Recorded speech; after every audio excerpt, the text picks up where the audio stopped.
What's up, everyone, and welcome back to the Relentless Project. If there is one industry that will test your resilience, it's real estate. I know this firsthand. It's an industry where you eat what you kill, and you have to be able to compartmentalize your personal struggles if you want to close a deal. My guest today knows exactly what that takes. CJ Norman is a real estate investor, a private money lender, and the current VP of sales at IceCap Group. He started as a college athlete with no real roadmap, but a competitive mindset forced him to figure it out. Right out of school, he became a GM managing 30 people, which laid the foundation for his leadership. From there, he spent 6 years in real estate lending, eventually being involved in over 200 transactions across lending, brokerage, and investing. But we aren't just here to talk about his resume. We're here to talk about the reality behind it. We're going to talk about what it takes to push past tough years. We're going to discuss the reality of experiencing pivotal, devastating personal breakups at the exact same time your career is demanding you to be at your absolute best, and how you keep the train on the tracks when the wheels are shaking. He is an executive, an investor, and a football coach who believes in building people the right way. CJ Norman, welcome to the Relentless Project.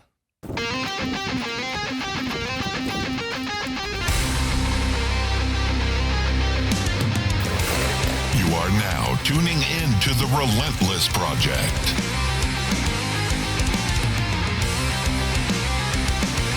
Real people, real stories, real life.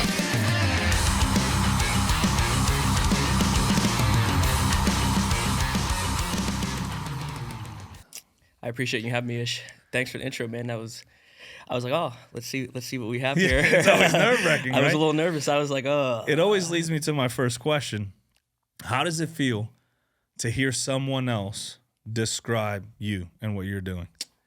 I don't know what the word I would use for it would be, but it's a little surreal, right? So you sit there and you hear it because, like, when you have that mindset and you're the entrepreneur, like I always label it the entrepreneur mindset, right? Always pushing for more. You don't really ever take time to, like, sit back and smell the flowers or, like, even give yourself flowers. So, like, sometimes it's cool to hear it back and be like, oh, okay, I've done some stuff. So it's a little self-validating because, like, we just keep it pushing, like, all the time. And that's a good point, right? Like when you're so in the mix and you don't step out and look at what you're doing, it could be easy to overlook everything. And like you mentioned, you're sitting there like, oh, what's he gonna mention? What does he know about me? Yeah, You know? it's like how deep of a dive did he do? I like to do my research, right? And in the podcast world, there's this like debate of like, oh, like using notes versus not using notes, right? And like my argument to that is, you're giving me an hour to 2 hours of your time plus driving. Like, I owe it to you to know a little bit about you and not just be like, oh, whatever I remember. It's like, no, I want to pull out these specific things from this conversation because this is his expertise. This is his life, right? Yep. I owe you some research to like make sure I have my ducks in a row and get everything right so that I can highlight you in the best way possible. Absolutely. And I think the way that you frame that of like, hey, I'm giving you my time, right? And vice versa. It's what I think about on every appointment, every client, whether it's a seller, whether it's a lending client. It's like, hey, I have you on the phone and I know if you're an investor, you're busy. Like your phone's ringing off the hook. Like I have maybe 5, 10, 15 minutes, however much you're going to give me. I need to come into that conversation with not as much information, but enough information to warrant a valuable discussion, right? I don't want to sound ignorant or like I don't even know what you do. I don't want to call Bob from down the street and be like, hey, I hear you're investing in real estate. He's like, bro, I'm a mechanic. Like, or I'm an agent. It's yeah, because I'm in real estate, but I'm an agent in real estate. I got into real estate because eventually I want to lean into being a real estate investor, flipping, and maybe getting into the rental market. Don't. But yeah, everyone says that. That would take away from your private lending business then. Yeah. I mean, dude, it's just it's truthfully, I think about investing, there's one of two ways to do it, in my humble opinion. It's dive headfirst into the deep end and fight and swim and just keep kicking. Learn as you go. Yeah, right. And it drowns some people for sure, right? Some people are like, I don't have the mentality. I can't withstand the uncomfort for this long of a period of time, right? Because it is super uncomfortable. Or there's the crawl, walk, run, right? I don't think there's really a happy medium. It's like, hey, dip your toe in, and then like, okay, I got a little bit of a taste. Let me take on a little bit more, and then a little bit more, and then a little bit more, and then, hey, I'm in it. Or dive right in.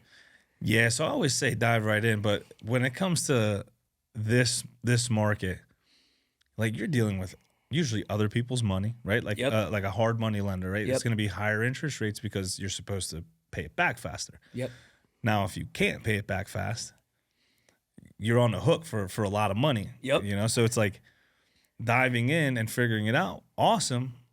You better fucking refine that process very fast. Yeah, I always tell people, and like, it's the unfortunate part of like, I came up in the industry and I had a lot of really great mentors, and I have a lot of, and some of those are my business partners.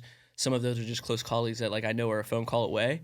But there's like a little bit of gatekeeping in the industry, like in every industry, and there bro. isn't, and like, I try not to have that mentality where it's like, hey, I know how many nights I've went to sleep stressed out of my mind because of a real estate deal. And it's like, if I can not gatekeep and pass that along just so somebody else maybe sleeps better one night, it's like, it's worth it for me because I know how uncomfortable that sleep is. It's like, hey, I'm going to sleep. I'm laying my head down on the pillow at 9 p.m. I don't fall asleep until 1 because your mind's just racing. And you're thinking about, oh, I have to get this inspection done by tomorrow, or I have to go get this out of the house, or I pray to God that this closes tomorrow, or whatever it is. Yes, the dye test needs to come in tomorrow. Yes. At closing. Yes. Like you're at closing table like, Or so did it happen? I need the borough to agree to just let it be post-closing that we can get the dye test inspection, and they'll hold something in at escrow. Like, whatever it is, it's like there's just no reason to gatekeep because, like, you know, expensive lessons are the best teacher, but, like, you don't want to have to. I don't want somebody to experience that on their first deal. I lost money on my first 2 deals. It was the craziest experience of my life. I was like, stayed through. Look at that. Yeah, I mean, I look back all the time. I tell my partners, like, probably once in the past 12 months, probably once every 60 days, I'm like, let's just sell it all. Like, let's sell everything. Let's start over fresh. But like, you learn a few expensive lessons in the beginning. Then you're like, hey, I gotta get it back. So then you put your foot to the floor for a couple months, couple weeks. Before you know it, you feel like you're, you know, treading water again. But then when you have that mindset, like, a deal, that's usually when the sweet deal comes around and you're like, I can't miss this one. Yeah, one more. And then it's like, hey, you do the one more and it does work, but you weren't at a point yet where you're comfortable. So you're still like operating out of like a little bit of survival mode. But that I feel like I thrive in those situations the most where it's like I have to show, it forces me to grow, right? Because I always talk about comfort and growth. Like if you're comfortable, you're not growing. If you're growing, you're not comfortable. Like they don't coincide in the same rooms. Not at all. I thrive for that growth. So that puts me in a place where I'm not comfortable ever. So it's like this dichotomy, you know, shout out Jocko, dichotomy. It's this dichotomy of like, we're seeking growth so we can get comfort, but we seek growth so much that we will never be comfortable. Yep. And now I will say that is like everybody doesn't have that mindset, right? Like there are people that are just, you're cut from different cloths, for whether that's your background, whether that's just how you view the world, whatever it is, right? There are some people who are like, hey, I'm going to go work my 9 to 5 and I'm going to go home to my family and I have a happy life. I'm good. I'm content. Like, yeah, is the economy right now kind of suck and are things expensive? Yeah, they are, but like, I'm okay. We're good. We live below our means or we live right at our means. Like, we're good. But like, some people just have like a desire to experience different things, live a different kind of way. And, you know, oftentimes that comes with a sacrifice of something, right? And it's time, money, comfortability, whatever it is. And I think that, like myself, like, I don't know, I think about it all the time. Like when I got interviewed for any position in my life, you know, people always ask you like, where do you want to be in 5 years? Right? Like it's the hardest question in the world to ask because like in my mind, I'm never comfortable anywhere. And so it's like, hey, I'm always looking ahead, and like I don't know if that big break comes in year one. And then it's like, well, my whole 5-year vision just is now reforecasted Yeah. out. Like what I wanted in 5 years, I might have gotten 18 months. And so now it's like, okay, well, what does 5 years look like? Like my old boss at my last company, shout out Mark, he would always be like, hey man, like I just need you to be in like the here and now. Like be where your feet are right now, which shout out Mike T. But like just be where your feet are right now and focus on what you're doing right now. But like I'm so forward thinking that I'm thinking 8, 9, 10 steps ahead already. So it's like it can be a detriment, but it also will push you to things that you've like never imagined. Oh, for sure. I don't get too lost into the future when you have to focus on right now, but also have something in place to look forward to. Yep. Right. That's something I like to speak on too, because we are so forward thinking, like people like this, that we'll lose where we're at right now. Relationships, connections, networking, deals that pass by, because in your mind, like this deal isn't towards my 5-year, but maybe it is. Yeah. Maybe this deal sets you on a track somewhere else that puts you there faster. Maybe you meet somebody along the way through the deal. Maybe it's a contractor or an inspector or somebody that's just going to make your life easier, right? And that's the thing of like, that's the hardest part about being uncomfortable constantly. And like, it's a Hormozy thing, which is like, he always says, in the absence of something to feel good about, like find something to feel good about, right? Because you got to show up every day just with the, like, dude, there are days I've met inspectors and I'm having the worst day of my life. It's like, that's a little dramatic, but like having a terrible day and it's like, hey bro, I got to put a smile on my face. Cause it's like, hey, I need this to get done and I need it to go smoothly. But also like, I don't know who this guy knows, right? Cause like, I want to leave a positive first impression on him. Cause maybe he then goes and tells somebody in his office that's an investor, hey, I met this investor, CJ, today, or this agent or this lender. Like he might be a resource for you, right? So it's just like in the absence of something to feel good about or to like exude that into the world, like just show up and be in a good mood. And you'll also never know the impact you have on somebody, right? With just being nice and being kind. Like it's such an underrated thing in our society right now. Oh, for sure, man. Like, especially the older I get, the more I like to look at things as like they're opportunities. Whether it's a person you're meeting as an inspector, like this is an opportunity. Yep. Right? I get to meet someone new. I get to learn something new about someone. And I am that corny dude. Like these conversations don't just happen on the podcast. Like I'm always like, hey, like what's your goal? Like you like doing this stuff? Like what's your, and I'll have those conversations and meetings and stuff when we have downtime, because For sure. like you said, you never know who you're meeting. You never know what they're going through, right? Like, so I'll be that guy. I'll be that guy for you if you're not that guy. And if you're the 9 to 5, still tune in, right? Because you can apply this stuff to your job, right? And if that's awesome. You found what works for you, and you're happy. At the end of the day, that's what we're all looking for. We're all looking for that slice of happiness that we can take with us. And I think the 9 to 5 people, right? Like, I think everyone has it in them. I think the struggle is finding like that thing that you're either incredibly, incredibly good at, or like what lights you on fire, right? Like it's just like that passion or that hobby alone fills your cup so much that it's like, I can't not wake up and be excited about it. Cause like I get to do this, right? Like I tell people all the time, like I don't particularly love real estate, right? Like I'm really good at math. Real estate to me is just a big math game. And so like I got a lot of exposure in a lot of different verticals really quick at a relatively young-ish age, professionally. And so I've been in it from a lending perspective. I'm still an agent. I have my own properties. I've done property management. I've pretty much done everything but really swing a hammer, right? Yeah. So Yeah. that's one of those things where it's like, hey, I don't think I'm an expert in any of those, but I have enough experience to like talk about my experiences confidently and kind of explain them. And in most rooms, you have to really just sound the part and know that you know what you're talking about for opportunity to present itself. Like if you go in doubting your own ability, your own knowledge, your own experience, no one else is going to believe in your deal. You're going to be the person that believes in your deal the most, because they're trying to find ways to protect their money rather than lend it out or invest it with you, whatever it may be. Yeah, if you go in there unsure, you already lost. It's 2 against 1. It's Already 2 against lost. none. It's Yep. 2 against 0. Yep. If you go in there confident in yourself, it gives you a better chance. It's like the fight world, man. If you go into a fight like, man, I'm about to get ass beat, you're probably going to do things that lead you there. But if you go in there like, yo, I've been training, I know what I put into this, like it's about to be good. Like we'll see it's go time. Yeah, we'll see what the result is, but like I'm confident in my abilities right now. Yeah, You're probably going to have a better chance. That's how I felt about the marathon, man. That thing was brutal. Marathon. You ran the marathon? Yeah, so so the plan was to run the full. I ended up running the half. So I was training. It's crazy how it all started. And it's funny because I work with a guy in the real estate industry, and he was like, yeah, I don't really see myself as a runner. It was a D1 football guy. He actually does some of my nutrition coaching now, and he always says, he's like, yeah, I'm not a runner. And then he just posted a reel the other day, and it was like, oh, I've done 3 halves, I've done 3 fulls, I've done a 50K, I've done it, I've done 100 miles. I'm like, yeah, bro, you're a runner. I was like, I don't care if you're doing high rocks, you're a runner.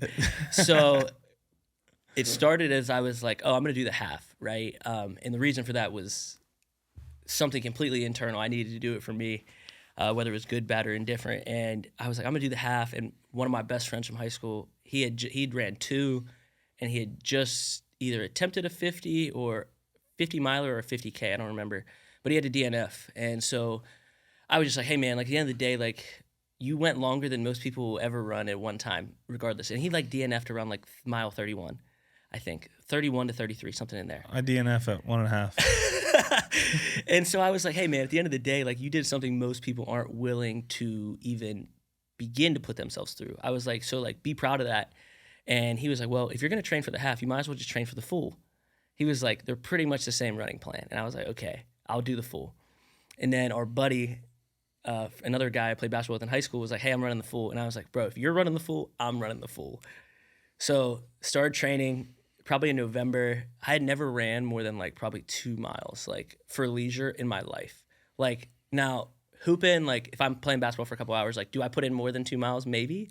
But like never, I'm just going to sit here and run. And I only ran inside on the treadmill because I don't like the cold. So I'm just like sitting there on a treadmill running. And I was like, dude, I've never done this for more than like 2 miles.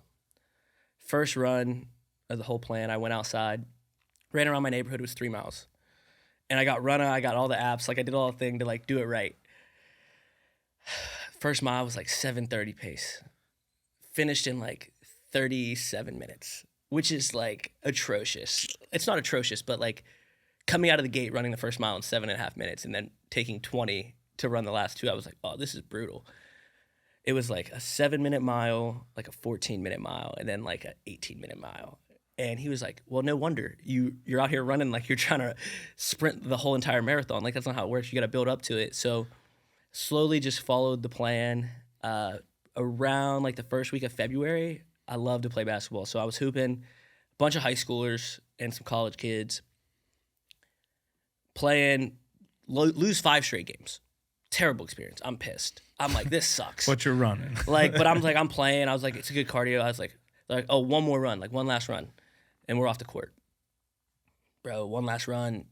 I go shoot a layup. Young kid goes to block it off the backboard. Goes in. But like, I jam my knee up. And I'm like instantly like, oh, this didn't feel good. And I tore my ACL in high school. So I was like, okay, it doesn't feel like that. I was like, but I can't put any weight on it. So I was on crutches for like 2 days, kind of started to get better, swelling went down.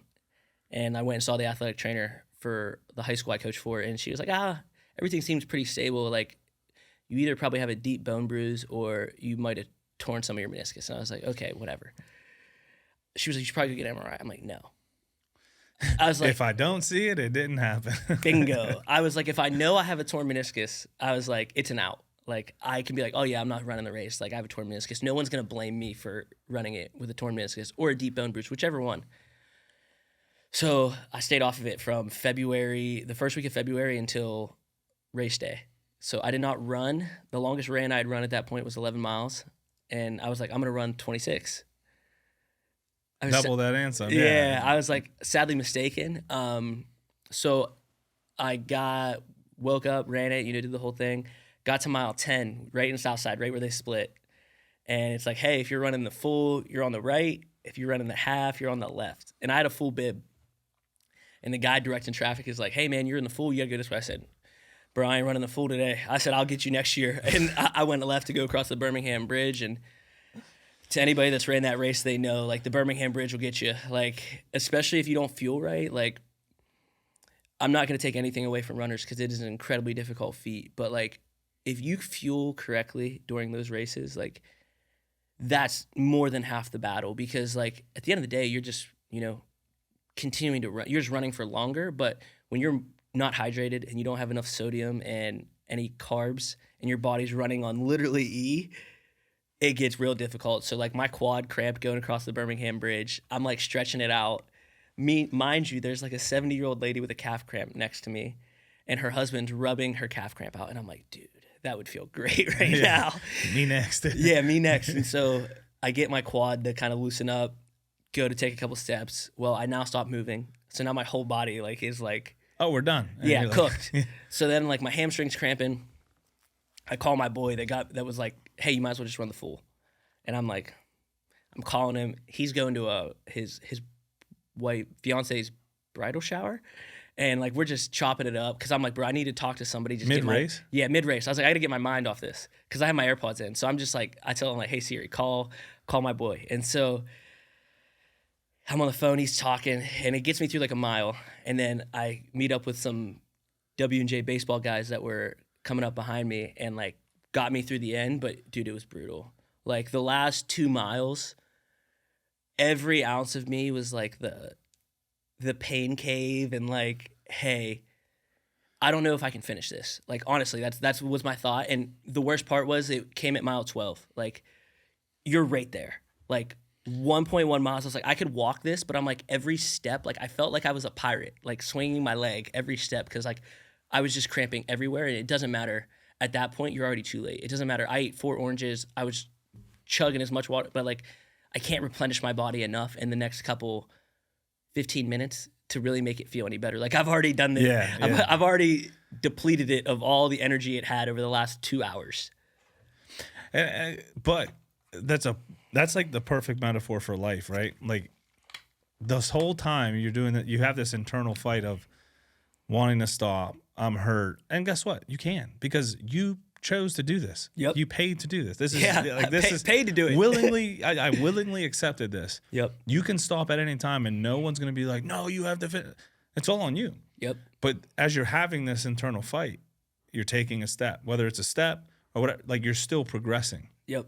And that's like the metaphor for life and remaining relentless. It's not, a lot of people attack things like, wow, Yep. But like that's not reality. Reality is, something as simple as waking up to go to the gym. You wake up, you don't hit snooze.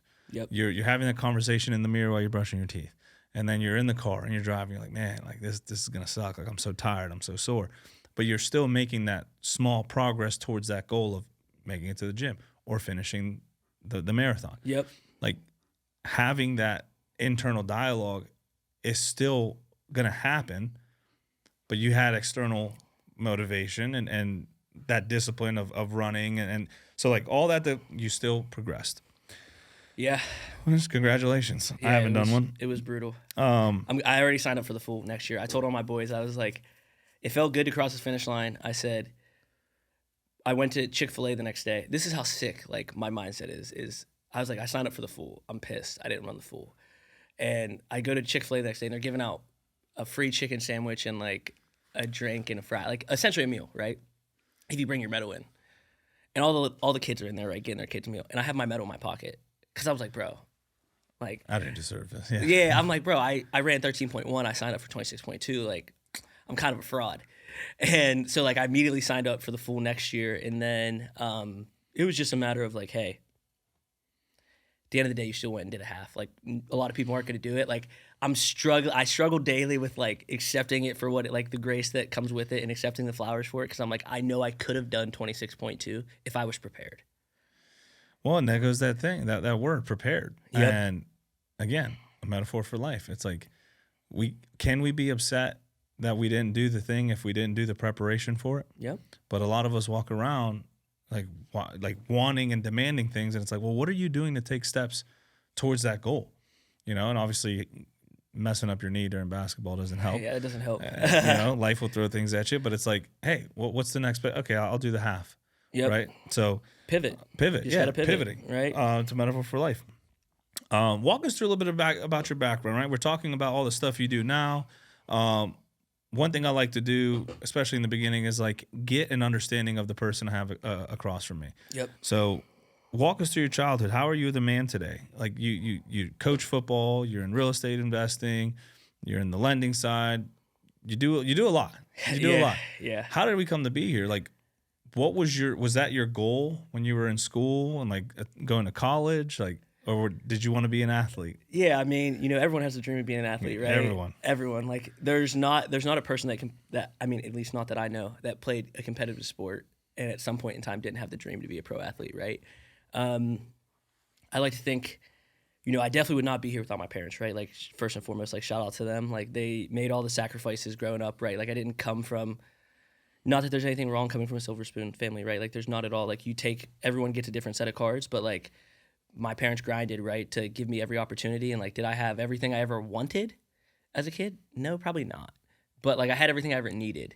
And so like, they did a great job of providing for me. And so shout out to them. But like, from a real small town, man, like as small as it gets in my mind. So if you've ever heard of Avella, Pennsylvania, No. Yep, correct. That's small. Yeah, that small. So it is, and it's in Western PA, right? Like we play in the Whippeal.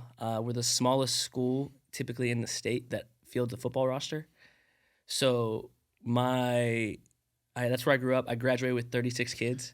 Some of those were like alternative students, like they didn't go to school with us on the day to day. Actually, it might be 38. So everyone in your graduating class was on the football team. No, but like, I mean, we probably had 38. So when I was there, the biggest class in school history was the class before me. So a lot of my boys are like in that class. They had 63. Right? The biggest class in the history. At least that's what we were told. So it's like, okay, 63, the average is probably about 40. So you look at that, it's like, okay, we had 90 guys in the whole entire high school, 90 males. We would typically have like 20 to 22 guys on the football team. So like, I mean, when you look at it like conversion perspective, like it looks great. Like you have 22% of your male population playing football. There's 90 guys. Yeah, 22 of 90. Yeah, and like, God bless all the teammates I've had over lifespan, but like, I mean, there are definitely some that it's like, I appreciate you coming out for the team to give us a break. And that's not like everyone has a role, right? Like, hey, you weren't going to be a football star, but like you served your purpose. You gave somebody a blow, whether it was on a special team or, for a few reps on defense. Like you played your role to the best of your ability. So there was a lot of that. Like, we were always 19 to 22 guys going into camp. By the time camp was over, you got like 19, 18 full, healthy, able bodies because at least 2 people get hurt during camp. And then it's like one person probably quits. And it's like, oh, we're running light. So If you're where I'm from, 3 get arrested. Yeah, we didn't have many people getting arrested. We had people leaving camp to go to the fair and like show their pigs and their cows. Like, you're from that? Like I grew up in the cut, bro. Yeah, like, the sticks out there. The sticks, yeah. So the unique part about that, as you can imagine, and so actually, this is the way I explained. You had a big line then. No, where Avella's at. Do you know where First Niagara's at, or whatever it's called at this point in time in life? I don't know what the pavilion's called. Yeah. So we're like 10 to 15 minutes south of there. So like we're bordering school districts. So like we're out there. Like if I keep driving straight past my parents' house, I'm in West Virginia. And if I go another 5 minutes, I'm in Ohio.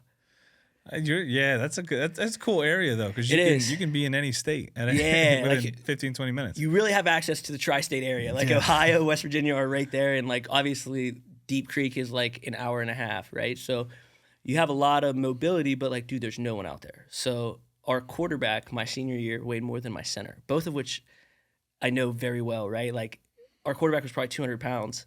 Damn. And had a cannon for an arm, but our center was 180 pounds maybe.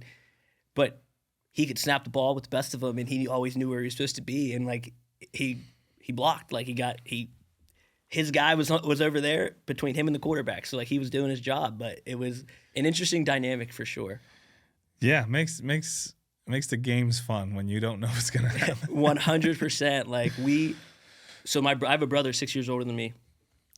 We used to play in the Black Hills, which was like Clarendon, Monessen, Chartiers, Houston, schools that are just like bigger or just more just to call a spade, they're just more talented than us. And so like when my brother played, they were in the Black Hills. They were playing, the Clarendon teams that damn near didn't lose at all in their career, right? So, you have those guys, and we got moved to the Greene County Conference, which is called the Tri-County South.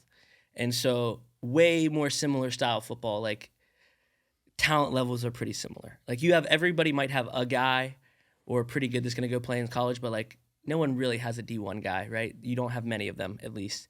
And so it was much more competitive. We were much more competitive in that conference than we were in the Black Hills. So like my brother won like 2 high school football games in 4 years. I know that feeling. Yeah. I played up in Erie, and I went to the high school I went to didn't have a team, so we got to pick. Yep. Did you go to McDowell? No, McDowell has their team, and they're stacked. Yeah, my buddy from college played at McDowell. So I ended up playing for what was Central Tech at the time. Okay. And if you know about Central Tech, I don't. We won about 6 games my entire high school career. Yeah. But we had hitters. But by the time the season started, they'd go to wrestling or they'd get arrested or so it was like the talent's not there. The talent's not there. The talented kids just struggling. Yep. Struggling with life, man. So, by the time the season started, it was like then we played Cathedral. I remember we played Cathedral Prep. It was like 63-6 or something crazy. We couldn't even kick field goals. Dude, I wish I could tell you that, like, I haven't experienced that because, like, but it's honestly, if you can go through that, like, it's not physical, like, misery. Like, it's football at the end of the day, right? You're getting hit. It's a physical game. But, like, the mental and like emotional toll of like having to go back out there, like, dude, we played, and I wasn't on the team because I was kind of that guy. Like my high school coach still hates me, but like I didn't play my freshman year because we were still in the Black Hills. I was like, dude, we're gonna suck. And they won 1 game, which was an improvement from the year before, but like they got beat like 63-0 by Clarendon, and that was Tyler Boyd's senior year, right? So obviously he was doing his thing. He went to Pitt. They had 5 D1 guys, it felt like, and dude, we got spanked. And then the next year I came out and played, and like we were pretty good and competitive, but like at the end of the day, like but for us it was always the small stuff, right? Like people not catching the ball, like penalties. Penalties, like careless things that if we were a little bit more disciplined, we would be all right. Like we had the talent, we just didn't have the discipline and the wherewithal, right? Like a lot of these kids were wrestlers coming on, like we convinced the wrestlers to come. Yep. And they can, you tell them, hit this guy. Dude, they're tacklers. They'll tackle everyone. But like they didn't have the knowledge of the game. Yeah. So it was tough. It was tough. And it's so funny you mentioned like, I remember the emotional toll. Do I remember crying my last game as if I had a chance of anything? I'm like, this is it. My career's up. But I never had a football career. Like there was no chance I was doing anything with football. But like I was so invested that like it was so emotional for me. Like I'm never gonna put a jersey on again. Yeah. I'm never gonna have a team like this again, right? And you'll get into industries where there's teams and that mentality. But like for me, it stopped at high school. Like that camaraderie, that team. Like we trained every day. We were at camp together. We went out to war together. We lost hard together. Like, yep. And then that's over. Yeah, the camaraderie of, that's why I think it's the greatest game in the world, right? Like it pisses me off some days for sure, right? Like I look back at my high school career and I'm like, because it's a crazy story, but obviously to circle back to like where I come from and kind of all that. So my dad had a very similar instance to DeMar Hamlin, right? When he was in high school, right? So he was getting recruited by a couple big D1s, came off the edge, in like obviously it's back in the 80s, right? And so came off the edge and like just like dropped, like had a heart condition that like he kind of knew about but like wasn't sure, blacked out like on the field, had to get rushed to the hospital, like could have died. And so he, like I always say, like my uncle was a really good basketball player, like had some Division I interest. My brother, before he quit his senior year, was like a Division I guy. So like I'm the first guy like in my immediate family that's not like a Division I guy. So I was always like, man, I kind of screwed it up. But like I look back at it, I'm like, dude, it was all me. Like in high school, bro, you don't have that. I did not. I don't want to say you because some people have it. I did not have the mentality of like, hey man, you just got to go out and make it happen for yourself because like no one's gonna do it for you. right? So like I didn't put in the work in the weight room. Like I didn't lift a weight really for football until I got to college, like at all. Like I never lifted. I never really did anything extra until like from senior year into freshman year of college, where I was like, hey, I'm gonna go play W&J. Like they sent me a summer program. I was like, I actually need to do this. Like I need to be ready. But I didn't do that for 4 years of high school, and like I didn't really care. Like I didn't love football really, like in high school. Like I love the game, but like I didn't love playing it. And maybe that's because we weren't that good, and like I love to win. I hate to lose. But like I also wasn't willing to do what I needed to do to have the biggest impact on the team. And so like I look back and I only blame myself, but there's nothing like that atmosphere, because like it's the one time in life where realistically all 10 other guys on the field with you are all actually striving for the same common goal. Like win the game, make the playoffs, win a championship, be the guys that are etched into history at your school forever. Like at the end of the day, everyone dreams of that. Only 6 teams a year in Western or in Pennsylvania get that opportunity, right? So what are you willing to do to go get that? Like it's an incredible amount of sacrifice. And if you can start that in high school and carry that, the rate of success, you're light years ahead. I would love to know the success rate of people who were like, I don't want to say, because it's hard to even like quantify this, but like the guys who put in the work in high school and went to the next level to either play college, but if you just looked at their work ethic in high school, hey, were they the guys that never missed a workout? I guarantee you the conversion rate of those guys being successful in life is exponentially higher than any other group of people, in my mind. Oh, for sure. I would agree with that. Hard to quantify, but if you follow back those who have made it, and then you look at the circle and you see like people's work ethic around them versus theirs, I'm sure you commonality. There's some sort of pattern that arises. You mentioned going to college for football.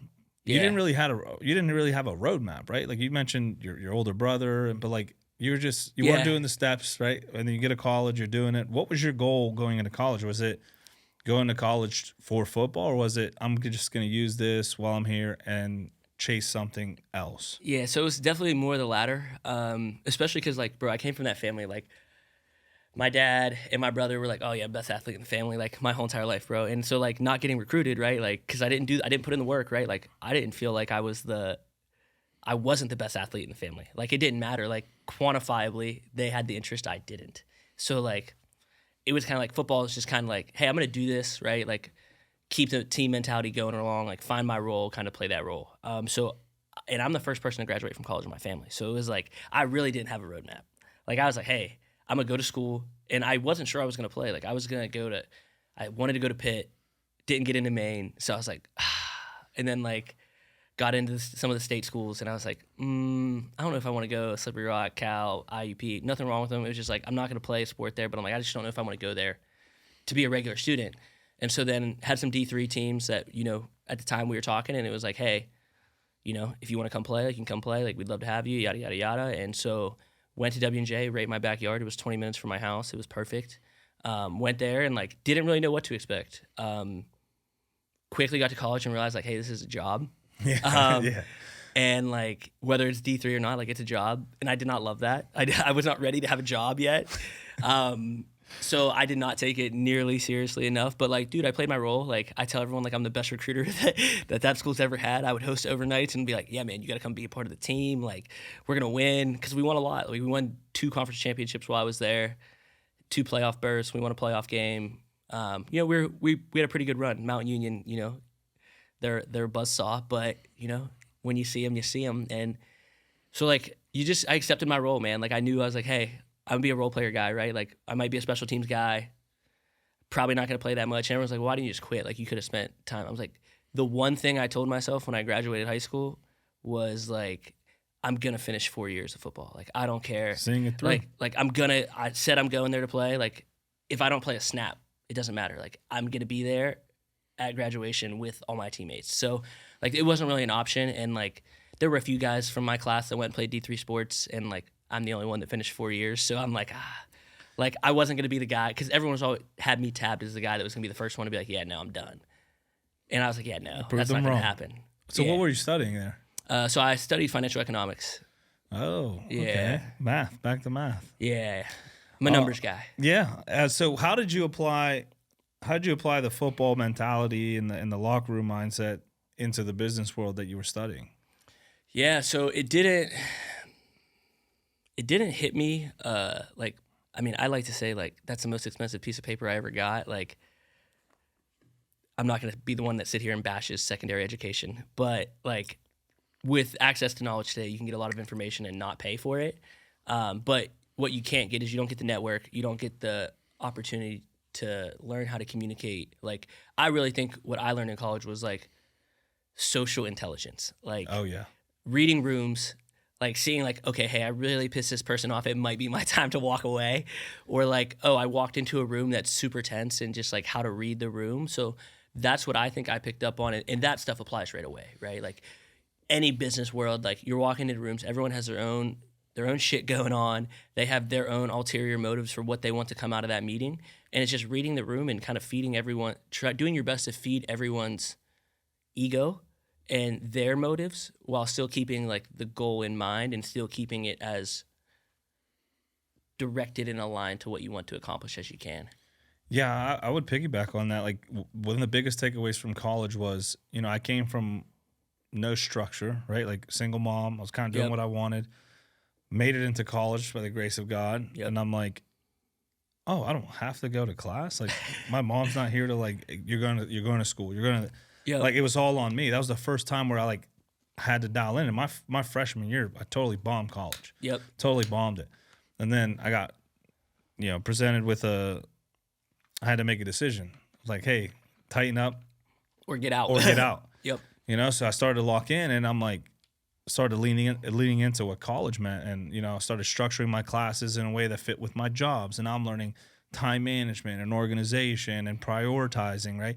And then going into class, till this day, I'd never take a note. Like Same way. I'm the same exact way. I listen, and then and now with all the tools available, dude, I'd have killed it in college. Yeah, I'm like, dude, I'd have been, I'd have done less work than I did now. AI pens that record the conversation, create notes for you and stuff, but I didn't have that at that time.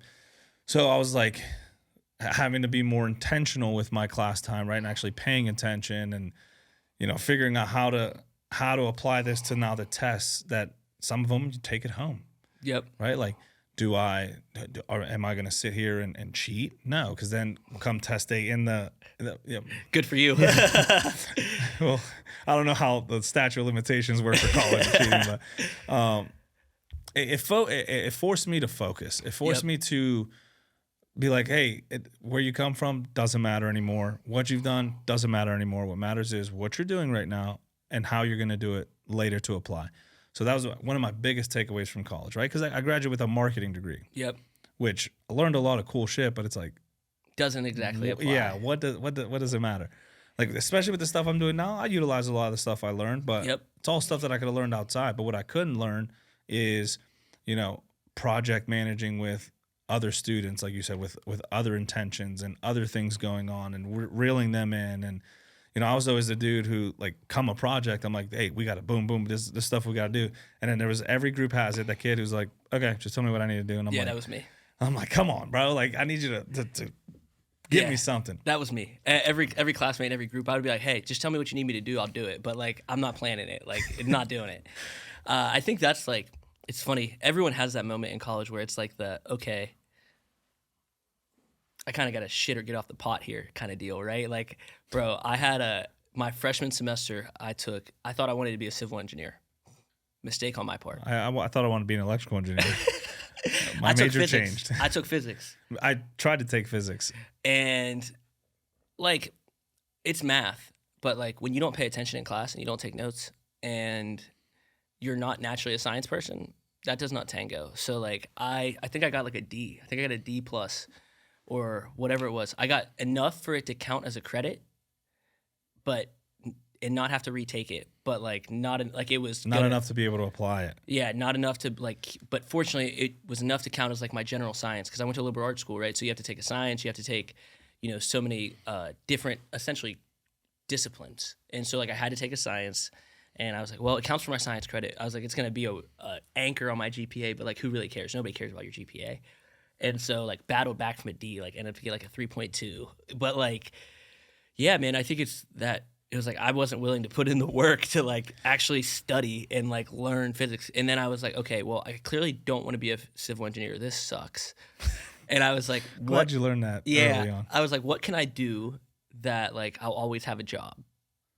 That was kind of how I kind of pivoted my major was what can I do that will be broadly relevant and will always be in need? And so it was like I go to business and I was like, everyone gets a business degree. I was like, let's at least like narrow it down a little bit. What's in the field, right? So it was, business admin, econ, accounting, financial economics. We didn't even have a finance degree at the time. They do now, but and I was like, econ seems boring. I was like, let's do financial economics. Like, there will always be banks. Like, banks are never going away. Somebody will always need money. And ironically enough, now, 10 years later, right, like, seemed to play out pretty well. But, yeah, man, that's kind of how I got there to the financial econ realm. And it was interesting. And I think the biggest thing I learned in college was like, yeah, I was the same way. I didn't take notes. I retained a lot of information by, like, listening, watching what they were writing, but like I was like, me looking at this note, I'm not going to write exactly what they say, so I'm not going to remember the intention behind it. So let me just take it in. And so when it comes to studying, that makes things a little bit difficult. So I was the king of being resourceful. I'll say that. I'm gonna use that. In college, I was the king of being resourceful as well. It's funny because my dad said this before I ever got there. I probably shouldn't say this, but this is what he told me. He said, "When in doubt, look about. It's better to cheat than repeat." That's what he told me before I went to college. And allegedly. Allegedly. So I was like, okay, because at the end of the day, like in the real world, people don't care where you got the answer from, as long as, I mean, in all reality, they really don't even care where you got the answer from, as long as you didn't steal it. Yeah. But like in my mind, like I didn't steal the answer. Like I just like happened to see that somebody else marked B and so did I. And I was like, oh, that I was between B. I was between B and C, right? Like they just confirmed I was right. But that's a good point. Like in the real world, right? Like when you're presenting ideas, as long as you can, hey, this is the idea. It's not stealing someone else's idea, and you're just like, oh, this applies to what we're doing. As long as you can articulate it. Yeah, no one's gonna go, hey, can you give me the source files for that in MLS format? Yeah. Like, no, I can't, but I can give you the idea. Here's the idea. Yeah. And I can tell you how to execute the idea. Correct. Cool, let's do it. Absolutely. And like that's like I'm like, dude, I don't care. Like that's why like even when I tell like I probably shouldn't tell college kids this, but I'm like, hey man, like Yeah. We'll leave that one off. the tactical pauses, man. Yeah. So coming out of college, you get a job. Was it a job you wanted? Was it a job you were seeking, or was it like a kind of like the next rung on the ladder? Dude, it was a crazy way that I mean. So the job I had when I graduated, I actually interned at the place my junior year. Doesn't seem all that crazy, right? You get an internship in college. It's kind of what you're supposed to do. Well, that was not my plan. Like I was kind of just coasting through school, like. I was picking up like a part-time job. Like I think I worked at Planet Fitness as like a cleaner for a summer, worked at the school, but like circumstances at home had changed. Like I was like, oh, I kind of need to get a gig, like kind of be pretty self-sufficient. And so I called my football coach and I was like, hey man, like I'm looking for a job, preferably somewhere like local to Washington. And he connected me to these guys. You probably know the company now because they're really big. But Mac Discount. Oh, dude, everyone knows Mac. Yeah, so Mac Discount. I was the first employee. Oh. Yeah. It's a cool concept. Yeah, so I was the first employee in the spring of 2018 in the Ross Mold warehouse down in Washington, and like I don't deal well with the cold. So like we're in this big warehouse, it's not heated. I'm just processing inventory. But I learned like the owners Kellen played football at Pitt, and then the other one is like a serial entrepreneur. His name's Sean. Like wealth of knowledge. So I was like, hey, let me just lean into them like as much as possible. And I got daily FaceTime with them every day, right? Like I heard all the conversations from sales, organization, operation, execution. Like I tell everyone like and I was getting my MBA at the time. So I was doing both. So I was like, hey, I'm getting like everything I should in my mind be getting in my MBA, like real world right now. So it was like a great marriage actually, because it was, when I graduated, they promoted me to general manager. So I was the GM of Washington. I think I started with like 8 employees. We ended up growing it to 4 locations, Washington, Harmony, Bel Air in Ohio, and then there was one in Allentown. So I was managing remote employees, delivery and logistics to those locations of the inventory. Obviously, the owners were involved. It wasn't like it was just me, but like I was running a lot of that day to day, coordinating where the logistics and the product was coming in, making sure the team was processing it, the whole deal, right? So That's fresh out of college? yeah, I was 22, and like No pressure. no pressure at all. But like, dude, I never felt any pressure because like, dude, the owners had like all the confidence in the world in me. Like,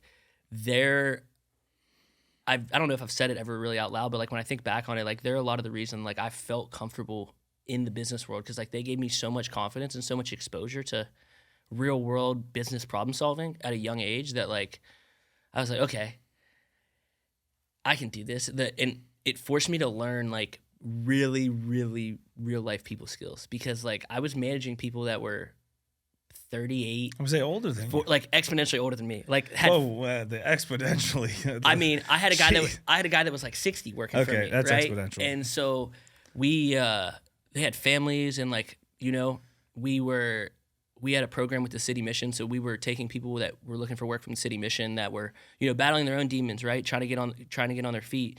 And so like I'm managing, you know, all of that at 22, 23. My girl's living down the street at W&J, right? So I'm like, everything is like within this like mile ecosystem. So like, it was a little nuts. I'm gonna say like what coming out fresh out of college, and then you're put into this role, right? Like you said, these are people with a lot of life experience, and you're managing them. Like, how did you approach that? You know, because you know, being an older person, you're like, what's this 22-year-old know about blank? I would say that to myself every day. Like when I'd walk in, like I'd be like, dude, they definitely look at me like, what's this 22-year-old know about life? Like he doesn't pay bills or like he doesn't have bills. Like, and I mean, the truth was like I really didn't. I lived at home still. Or I was like crashing with my girl at W&J because it was right down the street. So it was like, you know, I didn't really have, but I was very aware of that. So like I didn't try to manage from a place of, hey, I understand whatever's going on in your life and like just get my shit done. Like my dad had that mentality with me and it did not work well. Like he used to always tell me like, I don't care what you do, but get my shit done, right? And I was like, okay, that's true, but like, you know how life is out here at 17. Like, correct. And so it's I was rough out here. Rough. And I was like, dude, don't be that guy. So like I just always try to lead from like a place of like not being their friend, but having a real relationship with them, like outside of the hierarchy of work, right? So it was like, hey, how are your kids? How are your family? Like, and sometimes does that open you up to be a little bit of a therapist when you don't want to be? It does, but and at that time, did I really want to do that? No, but it goes back to like the just being sometimes where that's all someone needs to do is vent, right? About what's going on in their life to feel exponentially better about their day. Cause like at the end of the day, I mean, we see it all the time, bro. Like, I mean, it's tough out here. And like life gets heavy. Well, it's about connecting, man. Especially we see these people placed in leadership roles, and some of them want to be a leader so bad, and they miss the entire point of leading, right? Like you don't have to be in a supervisor role to be a leader. Some of the people I look up to the most were quote unquote below me. Yeah. In organizations or companies I'm affiliated with. Yep. Right, and like the people quote unquote above me, I'm like I wouldn't follow you into a burning building, no chance. Yeah, like it's just because being a leader, doesn't mean you're in a supervisor role. It means you have the ability to like influence those around you and build that trust, and like that's what makes good leaders. Like, yep. Back to Jocko, he talks about leading from the back or leading from the center. It's like who can you influence to? Let's say in an organization, we have a goal. Do you have the ability to influence those around you to come together for that goal?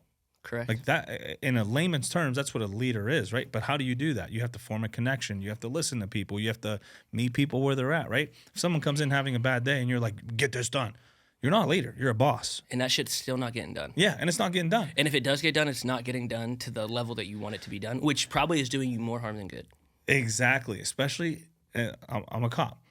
In policing, no one's more petty than cops. I'll say it, right? When these bosses come out and they're like, you need to do. Okay.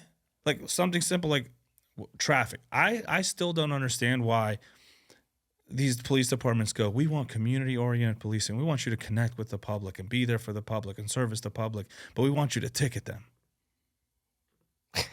It's like, It's an oxymoron. Yeah, I'm like, that's not really community oriented, right? Like if someone's doing something egregious or whatever, obviously, but like so some of these police departments are so hell go on traffic, run traffic. And I'm like, I'm sorry. You want me to pull over the single mom who's running late to school, tell her how she's doing wrong, ticket her, and then be like, we're here for you. And I get it. If you're breaking the law, you're breaking the law. But it's like at that moment, that's a good point. Hey, don't speed on this area. I see a lot of people get hurt here. And yeah, they're adults. They should plan better. But like, I'm not going to sit here and have this conversation on the side of the road. But like, that's a good opportunity for me to be like, hey, we're out here. We're making sure everyone's safe. Like, just get to school safe. Like, by you speeding, now you got pulled over. You're making yourself a little more late. So just be a little more mindful of that. Hopefully you have a better day. Boom. Yep.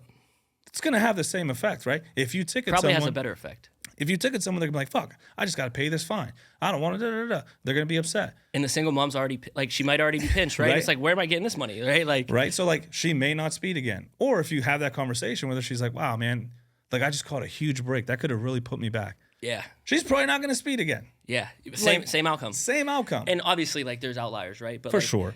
Again, at the end of the day, like, it's all about how do you connect with people and what, again, listen, being a cop is like one of the hardest jobs in the world. Like my boy's a cop and I'm always like, dude, more power to you. Cause like I couldn't do it for a number of reasons, but like, dude, that's the hardest part. Right. And I think it's just like a respecting humans thing, right? Across the board. Cause it's like, yeah, I've had interactions with shitty cops. Same. Have I had interactions with cops that did not go my way? Yes. However, like at the end of the day, like there were times like in some of like the places where I thought I was like the most like I'm in the shit. Like, dude, I had a cool cop and he was just like, hey man, like this isn't okay. Or like, hey, like I'll give you an example. Like I was driving through West Virginia one time, going on vacation. It was like my first vacation as an adult as a GM, right? And so I'm like, oh dude, I can't wait. I was like, I just coached a football game the night before. I'm driving straight through to Myrtle Beach. And every single time I drive to Myrtle Beach, my mom's like, hey, there's this one spot in West Virginia. It's by the Sheets, Speed Trap City. Like it goes from a 55 to a 35. And like, it's 2:00 in the morning. I'm cruising like on 65 through the 55. I'm like, no one's pulling me over for going 10 miles over the speed limit. I was like, unless they're really bored. And I At was 2 like, a.m. they might be. and I was like, they might be. I was like, I'm willing to take that gamble, but I wasn't paying attention. And I roll right through the 55 into the 35. And he's like, ah. And I was like, well, I'm be honest with you, man. I just coached a football game. We just got our asses kicked. And I was like, I'm just trying to get to vacation. I said, no, I'm guessing that it's summer. I think it's Summersville, West Virginia. And I was like, is this Summersville? He goes, yes. I said, yeah, my mom told me about this place. She said it goes from a 55 to a 35. I was like, but I'll be honest with you. I was listening to some music. I was just vibing. Just trying to get to vacation. I was like, I didn't even notice. And I was like, I apologize. Like, goes back. He's like, I'm going to give you a warning. And I was like, my man. Appreciate that. My man. Like, but now, next time you drive through, you're like, I'm going to slow down. yeah, I was like, oh, there's the Sheets. Slow down. Take it off cruise. It's all about connection, humanity, right? Like, we get, whether it's policing or we get into these positions where we have this perceived power, and then we forget everything we've been through, everywhere we've been, and we expect the people to be better, better. You should know better. It's like, bro, okay, slow down, guy. Like, I don't know what you're going through. You don't know what I'm going through, but like, we're here now.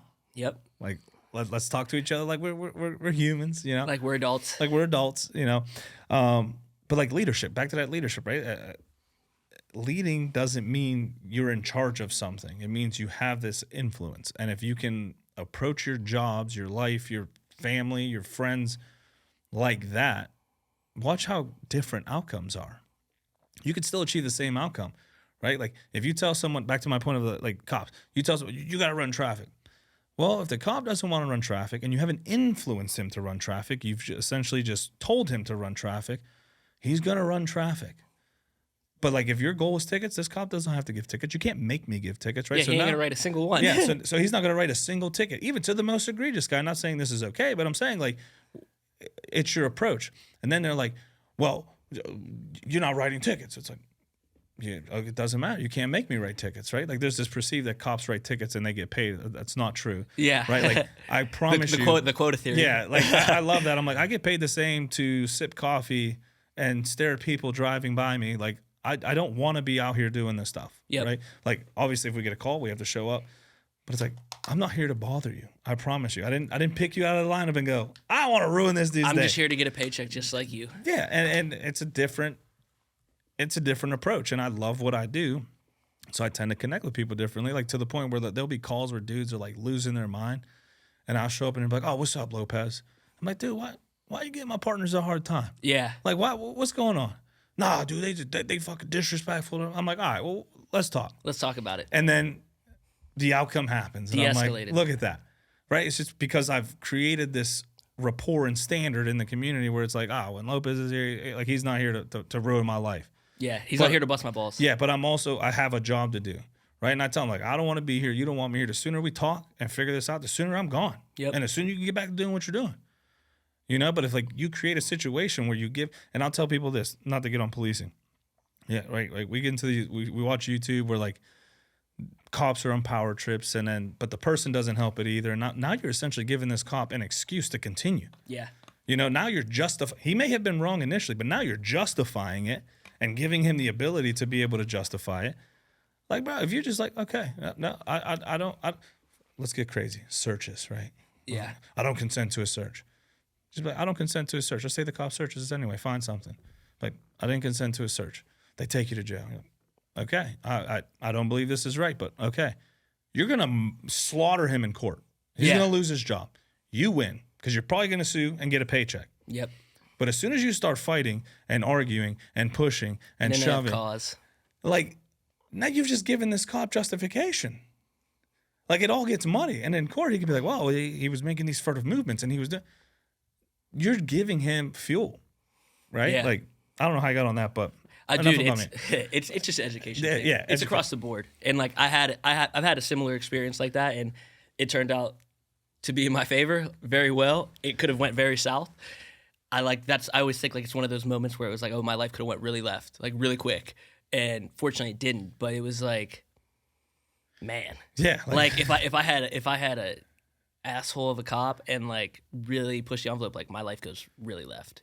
And that's with anything, right? With our bosses, right? If your goal is to have a certain objective, are you going to go to your boss's office and be like, this is what we're doing? Like, this is so dumb. You're dumb for doing it this way. This is the way it should be. Or do you approach them and always like, hey, man, I get where you're coming from with this. What about this idea? Like, I think you should try that.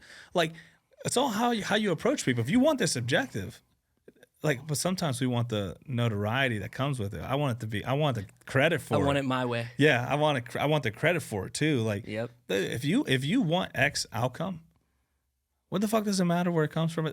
Like, if you can influence that outcome and it happens, you win.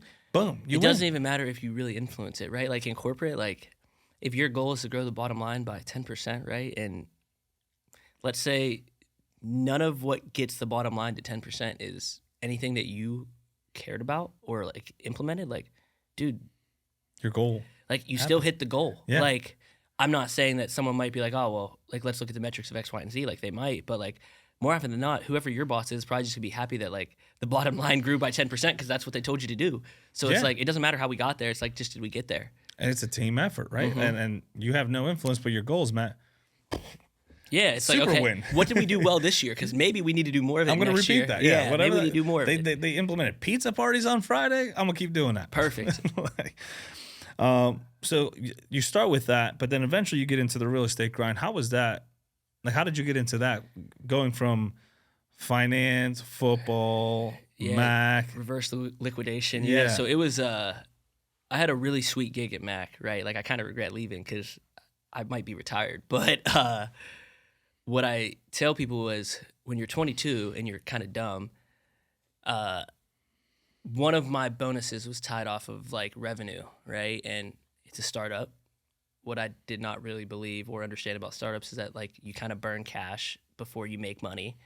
So like when your bonus is tied to making money, it doesn't really exactly make money the first year, or like you're not first making as much, 5, or you're not making as much as you think you should be, right? Then it's like, oh shit.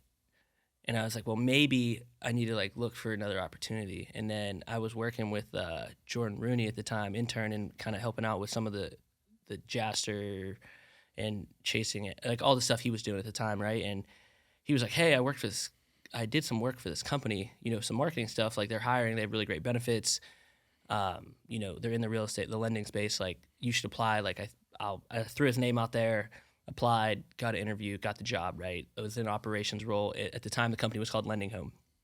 And so was just working in operations and kind of grinding it out. Well, I started February 2nd of 2020. Great year. Yep, great year. And so I'm driving from Avella up here to Nova Tower, because at the time the office was in Nova Tower. So driving up here every day, it's like an hour drive. It sucked. 6 weeks, I'm planning on moving to the city, right? Like, because I'm like, dude, I can't take this drive. March 6th comes around, and they're like, hey, this whole coronavirus thing is like a little more serious than anybody's thinking. Like, there's discovered cases in the U.S. now, yada, yada, yada. Like, just be on the lookout. So then, like, the next Wednesday, we're at work, and our boss, who, like, has been in the mortgage industry for 40 years, like, devout in-office guy, like, Wednesday night before we leave, he's like, hey, take your computer stuff home just in case, but, like, we might not be coming back to the office for a little bit. Like, we need to make sure you have everything you need to be fully prepared to work from home. And I was like, oh. Work from home? I was like, work from home? Cut an hour out of my 2 hours out of my day every day. Like, give them back. Thanks. So COVID happens, right? Like, the world seemingly changes. You know, everyone's uncertain. No one knows what's going on. And in the lending space, I was so fresh that I had no idea what was really going on, right? Like, there were people panicking at work. I'm like, why are you guys panicking, right? Like, why are you panicking? Like, now we see it. Now I see it. And so I was like, okay. So it was kind of status quo for like a month, but like business was slow. Like, obviously the essential, non-essential thing is going on. Like, there's not as much volume coming in the door. So at the time, like, you know, they had to make a decision, and they furloughed a third of the company, laid off a third of the company, and like a third of the company took a pay cut, like, to kind of survive. And this company is like founded in Pittsburgh, right? Like, the founder's from Pittsburgh, one of them. And so kind of Pittsburgh roots. So it kind of felt like, I was like, oh, this sucks. And I remember like being on this call, I'm like, dude, I wonder what third I'm in. Cause at this point in time, we don't know. Like, they're just like, hey, you're gonna have a meeting with your manager, you know, shortly, to essentially let you know what your status is. And so I remember, like, as this is going on, I'm slacking my manager. I'm like, hey, like, either way, can you just let me know so I can, like, properly prepare? I was like, honestly, if you want to lay me off, like, I'm 23 years old, like, I'll be okay. I'll find another job. Like, I'll be good. And I was like, so if it's, like, between me and somebody with a family that, like, needs a job, like, in the same role, like, lay me off, furlough them. That's huge of you. Yeah, because I was just like, at the end of the day, like, I don't want somebody else to go, like, not be able to support their kids or their family. I was like, I'm living at home. Like, Yeah, like, I'll be all right. I'm gonna be all right.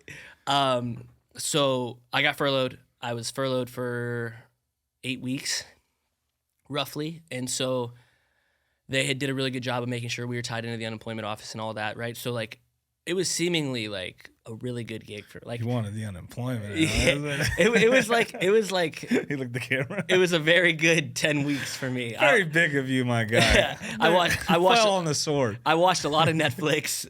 I played it. I got really, really good at Fortnite. Like, really good. I was grinding on Fortnite. So at that same time, like, I was like starting to look for a house, right? We got a severance, or like mini severance, I guess. We got stimulus checks. Like, I had money. And so I was like, oh, like, let me go put this into a house. So I started looking for a house. Met my business partner now, Mike. I hit the show this house button on Realtor. He got the lead, met him. Ended up finding out he went to W&J. We played for the same head coach, like, all the stuff. And he was like, oh, if you ever want to get in the industry, like, let me know. So, like, I hit him up a couple weeks later. I'm still furloughed. I have nothing to do. And I'm like, I want to get my real estate license. So got it, did all the like education for it. Then I got a call that I was coming back to work, like, right as I had passed it, right when I was about to schedule my test. I was like, shit, I got to go back. So still work from home. Haven't taken my real estate test yet. Go back, business as usual, just grinding out. Take the real estate exam in January. I failed the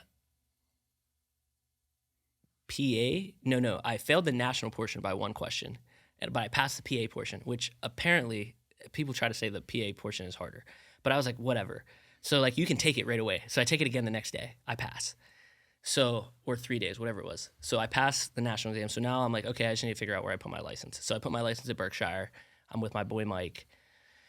Slowly start, getting connected. He's like grinding. He's still a teacher, but he gets this investor, really large investor, and that's kind of how I got into the investment game, right? Like I was working in investment lending because the company I worked for only lent to investors, but like I had no real world experience with them yet. So like I started to get some exposure, started realizing, like, man, these guys are making like 50, 60 grand on some of these flips and they're selling them to hedge funds, and like this is like almost automatic money.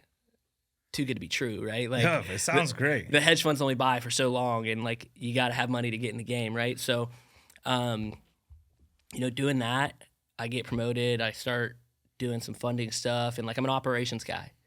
Well, I've now gotten this taste for selling stuff, being a salesman as an agent, and I'm like, dude, I'm making like in one sale what I'm making in a month working like salaried for. I'm like, man, I gotta change something.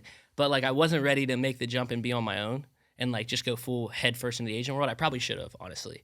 But so like I kind of pigeonholed myself into a opportunity of letting everyone at the company I was at, like, hey, I want to get into sales. Like I don't care if it's a lateral move, I don't care if I have to go backwards. Like I just want to get into sales. Like I want to cut my teeth and I want to learn it. Doing great. That fall of 21.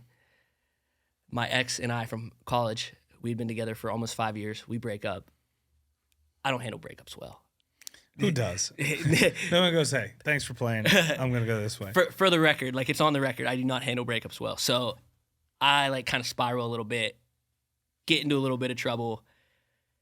Not like crazy trouble, but like enough to where I was like, okay, I kind of got to get my shit together. All while like I'm working, like my head's not at work. Like I'm showing up, I'm doing my job, I'm putting up numbers, but like there's a efficiency component that like I just don't give a shit about. So I get put on like a performance plan and I'm pissed. I'm like, bro, what are you talking about? Like I lead the team in units and I'm on a performance plan. I'm like, this is garbage. So like the next 3 months, it was a wake up call. Next 3 months, I just put my head down and like annihilate every number. Like set a couple records like from like volume of what I needed to do in my role. Eventually get back in the good graces, allow myself an opportunity in the summer of 22 to move to a BDR role. So supporting a few of our directors, cold calling borrowers, man, like legit, I don't want to say legit investors, like not like the guys everyone sees on Instagram, but like people where real estate investing is their full-time job. Like it's not a side gig. That's how they feed their family. So that was brutal. I never sold, like everything I got from an agent world was like it was like a warm referral or like somebody knew somebody. Like it was easy. Like you already have the intro. Like I'm cold calling borrowers. So like the first month of just like getting hung up on and being told like fuck off or dude, cold calling is, I say it, if you have it, you have it. Yeah. Man, they kill it. If you don't, it's that, man. Till this day, I haven't cold called for real estate. I've never had a call where I'm like, am I thinking about something? Oh, yeah, actually, no, but since you called me, yeah. Like, so I never approach someone that way because I'm so frustrated when I get cold called. Yep. And so like, dude, I spent the next July of 22. So I started in sales a week before the rates spiked, right? So at the time I moved to sales, we're the biggest company in the industry, in the space. Like we're number one. We're funding almost $500 million a month. Like a lot. So, and when I started, we were doing like 100. So in 2 years, we 5x'd pretty much. Massive growth, really competitive product, really great tech. I have equity, right? So like I can kind of gas it because it's like I have some equity. But really great product. We're in a great spot. But like, dude, it was like selling snow to an Eskimo. Like it's the easiest thing in the world at the time. But actually, no, that would be the opposite. Yeah, I was like, that would be the opposite. You get the gist. It was super easy for like the first 2 weeks I was in the job because we had really cheap money. We moved really fast and people kind of started to know who we were. Then the rates go up. Like I sold a guy a loan like right before the rates went up at like 7.99 and like 1.5. And then like 2 weeks later, that same loan was like 10.5 and 2. So it's like, okay, that changes a lot. So it wasn't so easy anymore. And then I had to learn like really how to sell and like just, I hate to say this, but like sales is kind of just like a emotional manipulation game a little bit. Like 100%. I hate saying it because it sounds so wrong, but like you're really just, if you're good at figuring out like what drives people and what motivates them and like where you can alleviate pain, like just dig into it. If you have a solution for those that reasonably is going to make their life easier, just dig into that and like you're going to get the sale. So I was going to say, like, if you just leave it at it's emotional manipulation, It sounds wrong. it sounds wrong. It sounds wrong. However, you have a solution, people have a problem. The issue is 50 other people have a solution. Yep. So what differentiates you, right? Like, and especially nowadays, people want to do business with people. They don't really care about the organization. Yep. Right? They want to do business with people. Hey, I got a guy. I like this guy. I could trust this guy. Yep. They're not, but that bleeds onto the organization. Don't get me wrong. Like if you have 50 people like that, fucking great. If you have one guy from that company, it's probably going to be hard. Yeah. But that being said, people want to do business with the person, right? How many dealerships are there in just Pittsburgh area? A lot. A lot. How many dealerships sell Hondas? A lot. Right? How many RJs are there? Probably just that one. Probably just right? that one. That RJ who asks about your family, doesn't blow you up, but he texts you to connect. Hey, how's the car doing? Is there anything I can do for you? Do you need service? Let me give you an oil change here. Like, man, you feel like $1 million. You're like, man, this is my guy. Yep. This is my dude. You've established a relationship. At the end of the day, yeah, he may mean all that, but this is how he feeds his family. Yep. So like that's where I wanted to hit on that because I don't want people to be like emotional manipulation. Like I felt even wrong saying it because like you say it and like it sounds wrong, but it really, I mean, that's kind of what it. I mean, it's not emotional manipulation, right? It's emotional intelligence, right? Emotional intelligence. That's a better word. But you're using what matters most to them and providing a solution, right? And the really hard part is you have to really believe in what you're selling, right? Like you have to know that either you as the person are their guy, or you have to know that your product that you're selling them is undoubtedly the answer to their problems. And if it's both, great. Win. Like automatic, like you should have a customer for life, right? Because even if the product fades and you're still their guy, they're still going to come to you. And as long as you can put greed aside and just continue to help them, even if you're not going to make money or as much money as you could, they're going to continue to come to the well, right? Like you just have to continue to add value and provide value in the relationship. And there are going to be times where you don't make as much money as you should on a deal. But would you rather rip that person for another, 2% and make, let's say a couple extra grand? Or would you rather have them do another 50 transactions with you? And it's like, okay, because you can forecast and you can build a lifestyle you want based off of that expectation of I'm going to have this consistent volume as long as I continue to do these things. Yeah, and especially like with agents, man, like that industry's rough. And I can only speak for myself, but when I show a house, I'll tell you, I'm like, nah, this ain't for you. Yeah. No, I love it. I'm like, all right, like sit down, you're excited. I'm like, let's look at 5 more. Right? Any other agent could be like, oh, you do? All right, let's write an offer. Let's write an offer right now. Yeah. But it's like if you are truly intentional with your relationships and this isn't going to fit them, or there's a better house that you may make less money, like why wouldn't you put your client, like that client's tied to that house for a long time, and that's associated with you. Yep. So you're going to make an extra 1,000, and then now they're going to be not as happy or not content, or they're going to be like, man, that house just popped up, and you knew about it. Yeah, and you it's didn't like say anything. Or it's like, how do you have that conversation when they come to you in 3 years, right? And they're like, we want to sell this. Like, it's not what we thought. And it's like, well, do you tell them then? Like, yeah, I kind of knew that then, right? Or are you sitting on it, right? Because it's like, in full transparency, it's going to be like, you would much rather go back to that conversation and be like, yeah, but I told you guys like X, Y, and Z could be an issue. And it's like, hey, we still wrote it. We still got it done. Now we have to sell it. Like, that's a part of the game. You learned. Glad you learned on this one and not your what you thought was your forever home. But like, it's a part of it's part of the game. It's a constant balancing of the scales, right? Of always making sure your client's best interest is in the forefront, but also making sure that like you're not working for free as well, right? Because nobody works for free. Well, then you can't really provide value to much more people if you're not doing this anymore. Correct. So correct. That's a good point. Obviously now you're like in the capital side too. What's one of the biggest mistakes you see a lot of real estate investors making? And what I mean, the market in the market, like in the investment space, not yeah, I would say, I do a lot in the 1 to 4 space, right? So I don't do a lot of multifamily. I have some exposure, mixed use, ground up. I don't delve in that as much, but like from the fix and flip side, like I love working with investors. I tell people this all the time. Like I like mortgage. I had my NMLS license for a couple years. I'd never used it for conventional mortgage because for this reason alone is home buying is emotional. There's so much emotion. This is my forever home, and my grandma lived in it, wants to sell it to me, or whatever it is. There's just so much emotion tied to it. Investing, in my mind, is numbers, right? It's does the math. Don't reinvent the wheel.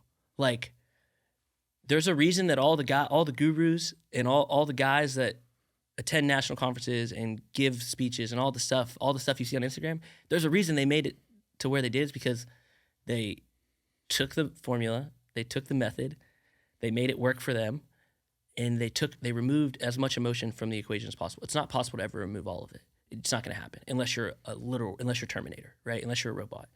But like, this is how I underwrite.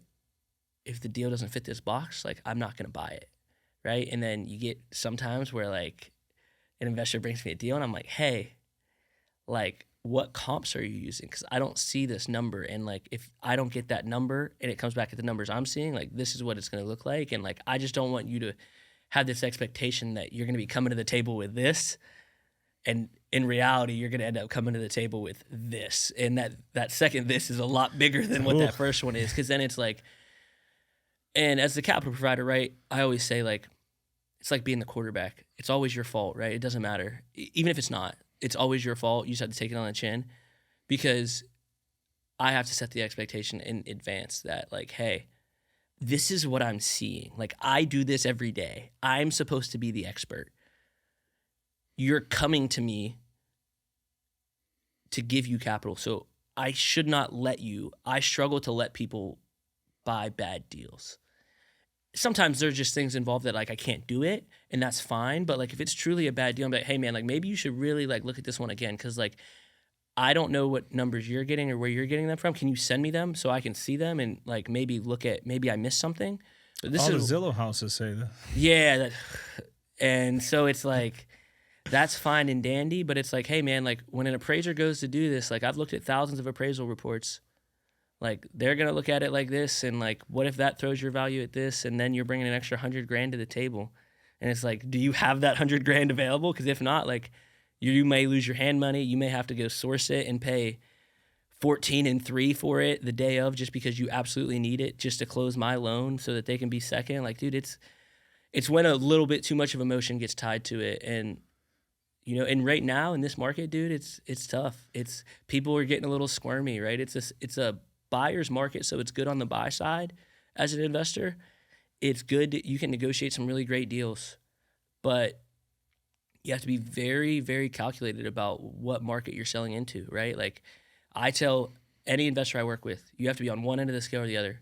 I'm going affordable or I'm going luxury. Because that happy medium in between, like second home flips, like, dude, it's just a tough market because it's like those people that are buying their second home don't necessarily like need a second home most of the time, right? Like, yeah, they might be upsizing, but like, okay, maybe they had an extra kid. They can bunk kids up and make a room in nursery for years, right? So it's like, I just personally don't want to live in that world where it's the buyer doesn't need what I'm selling. Like in the affordable space, right? Like my long-term vision, which we'll probably talk about, right, is like, hey, I eventually want to build affordable housing. Like I hate the word like affordable, right? Because it gets a negative connotation, but I want stuff that like people my age can afford without like going to bed at night thinking like, how am I going to pay my mortgage, right? Like things under $275,000. And it's like, hey, how do you do that? Like you got to develop at like 180 a square foot and then like 1,000 to 1,100 square feet and, all the math. And then it's like, if you sell 3 of them, you might be able to keep the 4th free and clear. Like that's kind of like where I think. But when you flip in that realm, it's like, okay, hey, the most amount of buyers that I can think about, there's a good pool of buyers that need to get their first home. Let's stay in what they can afford. and find a way to make that work, right? If I have to buy deeper, I have to buy deeper. Because at the end of the day, you also want quality to be there. So oftentimes I have to get deals at a deeper discount because I don't want to do a renovation that's piss poor, right? You're an agent, you've been in, how many of the neutral gray flips have you been in? It's the same gray LVP, every time, the same gray paint, the same stainless steel appliances, the same white shaker cabinets, the same subway tile, right? And there's nothing wrong with that. But like when you want when nobody wants to sit on the market as an investor, the longer you sit, the more holding costs you get, right? So I want to put mine up there. I want it to stick out, or I want my clients to go up and I want it to stick out, and I want somebody to be like, hey, I want it. It's mine, right? Like you just want it to go quick. Because if you make 10,000 less, that's cool, but at least like I can get on to the next project now. I just want to take a second to shout out a few companies who've believed in me. These were one of our first official sponsors, so huge shout out.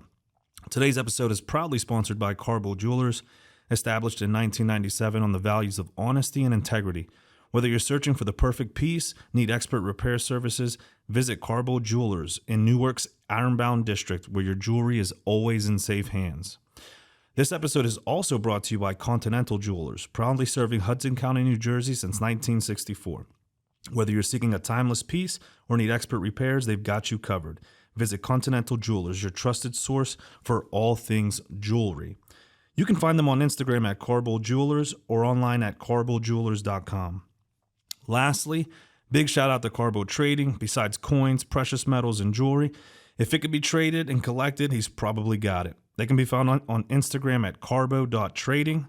You can find all of our sponsors out online on our sponsor page at therelentlessproject.com. Yeah, and you're not holding on to something that's going to cost you $20,000. Correct. Later.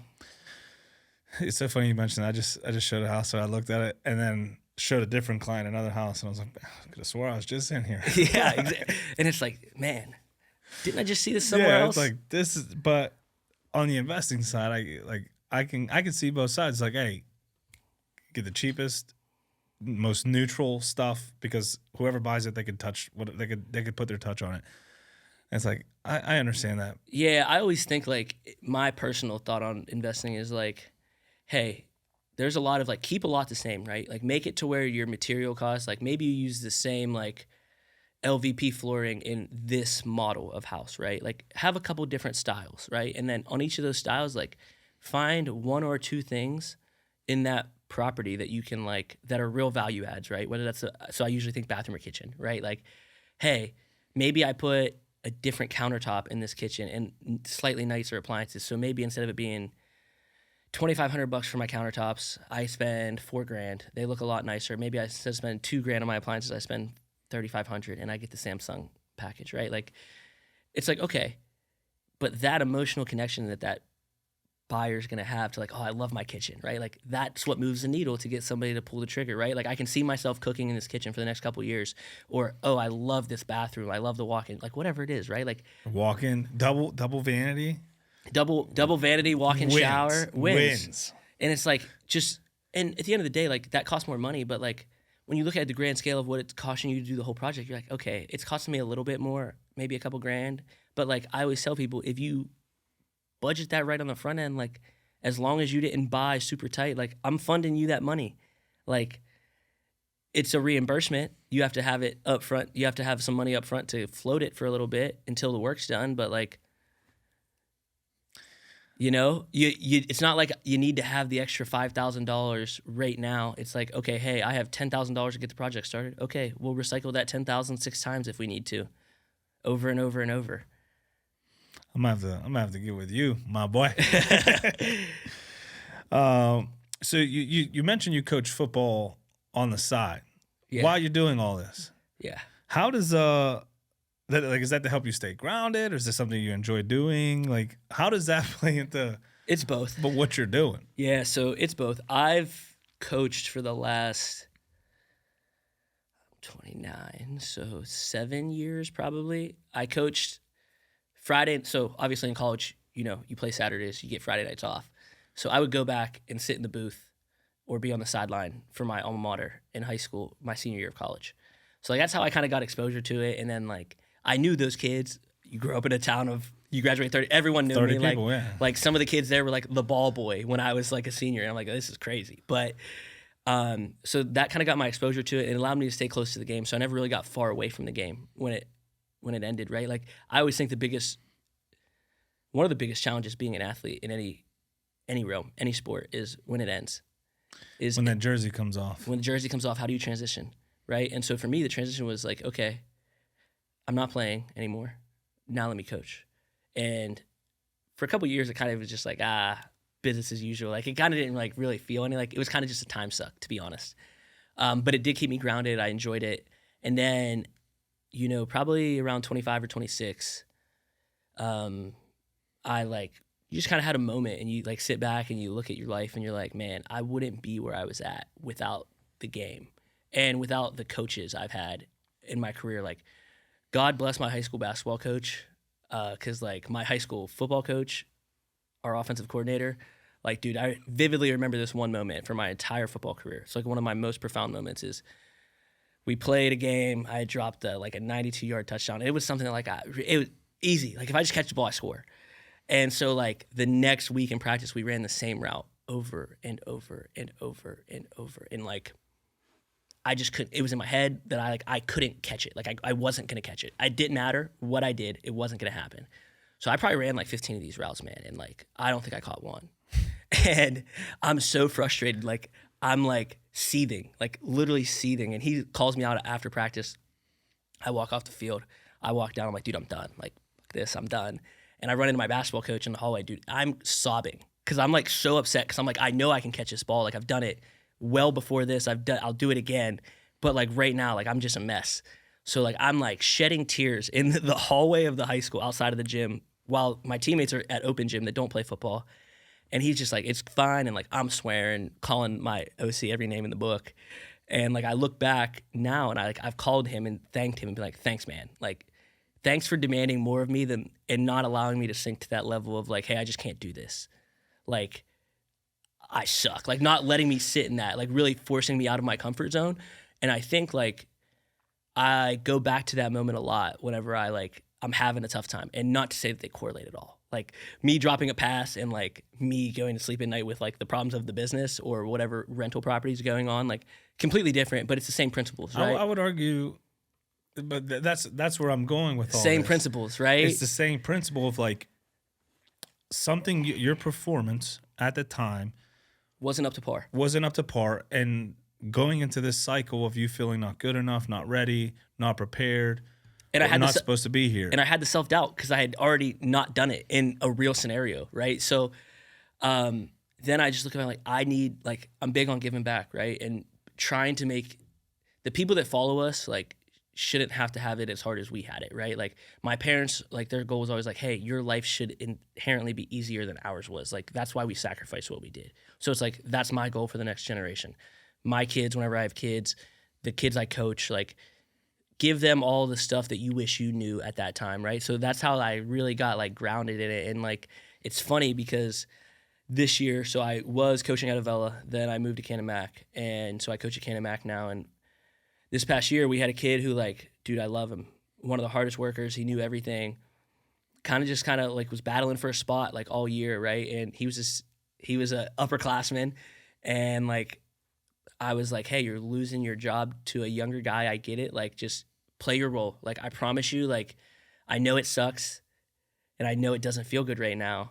But I'm like, just keep working your ass off, keep showing up, keep knowing what you're doing. I said, because there's gonna be a time and place where we need you. And you need to be ready to go, right? And like later in the year, like we called a fake punt. He was on the special team. He was like a fake punt guy. Picked up like 30 yards on a first down, crucial first down. And I was like, hey man, like this is exactly like why I tell you like stay prepared. Don't let the circumstances that you're in right now take away from your preparation. And so like it's always rewarding to have those moments because it like reminds you why you do what you do, especially when like you ain't getting paid really any. Like I got paid, but like it's pennies compared to I make regularly. So it's like. Those moments are super satisfying. And like I was just at the gym the other day and one of the kids I play basketball with, he's a college hooper. And he was like, yeah, man, like I'm not playing basketball anymore. I'm like, bro, what do you mean you're not playing basketball anymore? I was like, how long you play basketball? He's like, since I was 5. He's like, I kind of following out my coach, yada, yada. I'm like, bro, do not let that man or whatever the scenario is take basketball away from you. I said, I don't care if you're a senior in college. I was like, you only get to play competitively with that camaraderie for so long.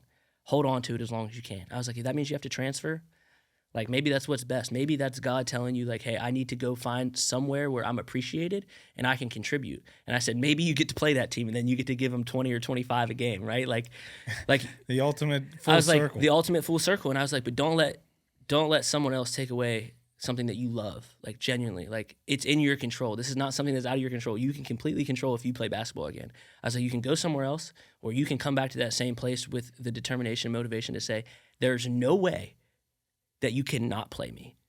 There's no way. Like, it is undeniable.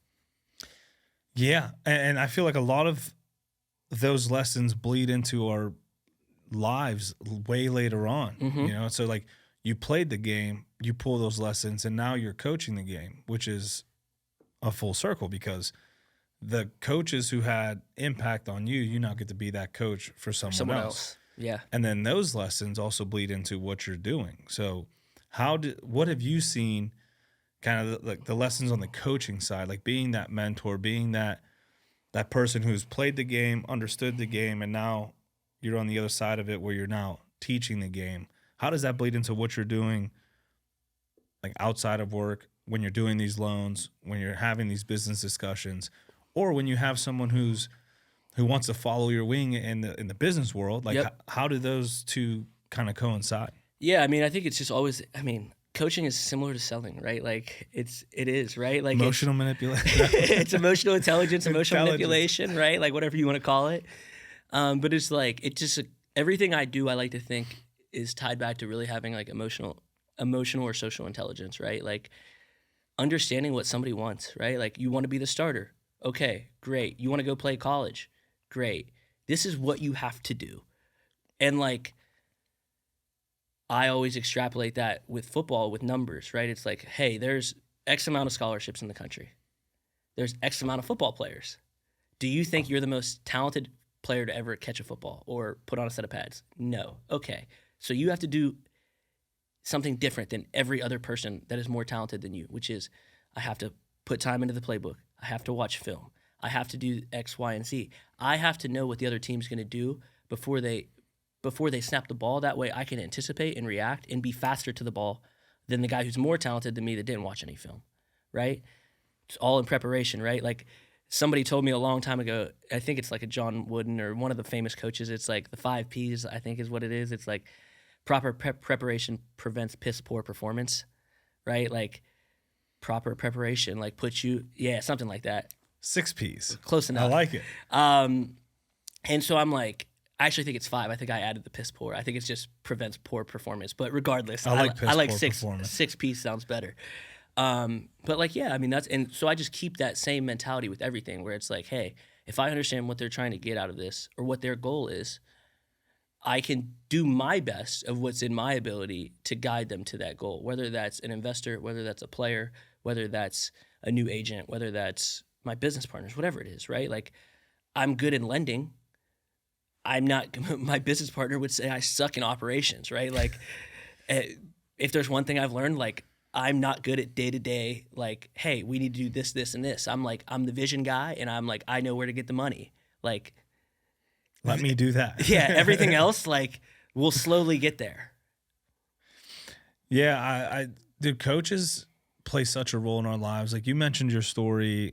I have one that came to mind, and it was, you know, it's like why I try to always see everything through and not quit. Like, I remember we had a game, and our running back fumbled. Like, just about every play. We lost. Yep. The next day at practice, we had a big speech about fumbling, right? And everyone's like, well, and as kids, what's our thought process? You think the person that just fumbled. He lost us the game. He sucked. What that turned into is all of us getting smoked all of practice. Dude, and we were so angry. I remember me personally, I'm like, bro, I'm a receiver. I had nothing to do with this. Like, if you'd have just thrown me the ball, like, right? Like, our egos start thinking, if you'd have just thrown me the ball, we wouldn't be in this situation. We wouldn't have had this issue. The whole point was, like, we're one team, right? Like, he messed up. We all lost, you know? And our approach to it, right? Not one person went up to him like, hey, bro, like, let's get into this. Like, no, we all got angry. And we're all like, give me the ball. No, give me the ball. Give me the ball. Like, we all had the solution, right? Yep. So we get smoked all of practice. And, dude, we're miserable, right? We're bear crawling the entire football field. And then we're running Indian runs and then suicide runs. And then we're carrying things up the bleachers and down. And like, people are complaining. Like, and he stops all of us. He's like, why are you guys complaining? Like, you chose to be here. At any point, if you want to stop, leave your helmet and pads on the sideline and walk away. He's like, I'm not forcing you to be here. I can't keep you here. If you want to quit, that is a choice. Put it over there and walk out. If you want to stay on this team, get back on the line. I bet you nobody put their pads over on the sideline. Dude, so for another hour, we're going. One dude stands up in the middle, walks over to the sideline, puts his helmet down before he takes his shoulder pads out. The coach stops everyone. He's like, are you going to quit on your team? He put his helmet He looks back. He's like, are you going to quit on your team? He's like, no one else stood up. You stood up. Are you going to quit on your team? Everyone else is going to remain here, and they're going to keep going. Are you going to be the one to quit and leave your team? Bro, he picked his helmet back up, said some shit under his breath, went back on the line. Yep. Dude, and that hit me so hard because I'm like, it don't matter that I didn't score or I didn't do it. Like, Or you cannot catch it. You cannot play a snap. It doesn't matter. Yeah, we all lost. Yep. We all are going through this. And I'm like, and that dude almost quit. I'll never be that guy. Yep. And then I look at the dude next to me. We're actually getting ready to army crawl again. He's like, bro, this sucks, but like, to quit on your team. And at that moment, I'm like, damn. And as an adult now, for that, I think about that story all the time. I'm like, damn, dude, like, I may suck. I'm not going to be the guy to quit on my team. Yeah. And that changed a lot of things. Yeah, and it's cool when it's your it's never cool, right? But it's way easier to think about when it's your team, and then it's like you get in real life and it's like, oh, bro, it's your family. It's your family. It's your family. It's your family. It's your, your job, your coworkers. Yep. Or crazier concept, it's that stranger you just met. Yeah. Right? Like, we all want to see this good done in the world, but as soon as we're up to show the good we can do, it's well, no one else. Like, nah, man, no one else is doing it. All right, do it. Are you going to be the one to quit on society? Yep.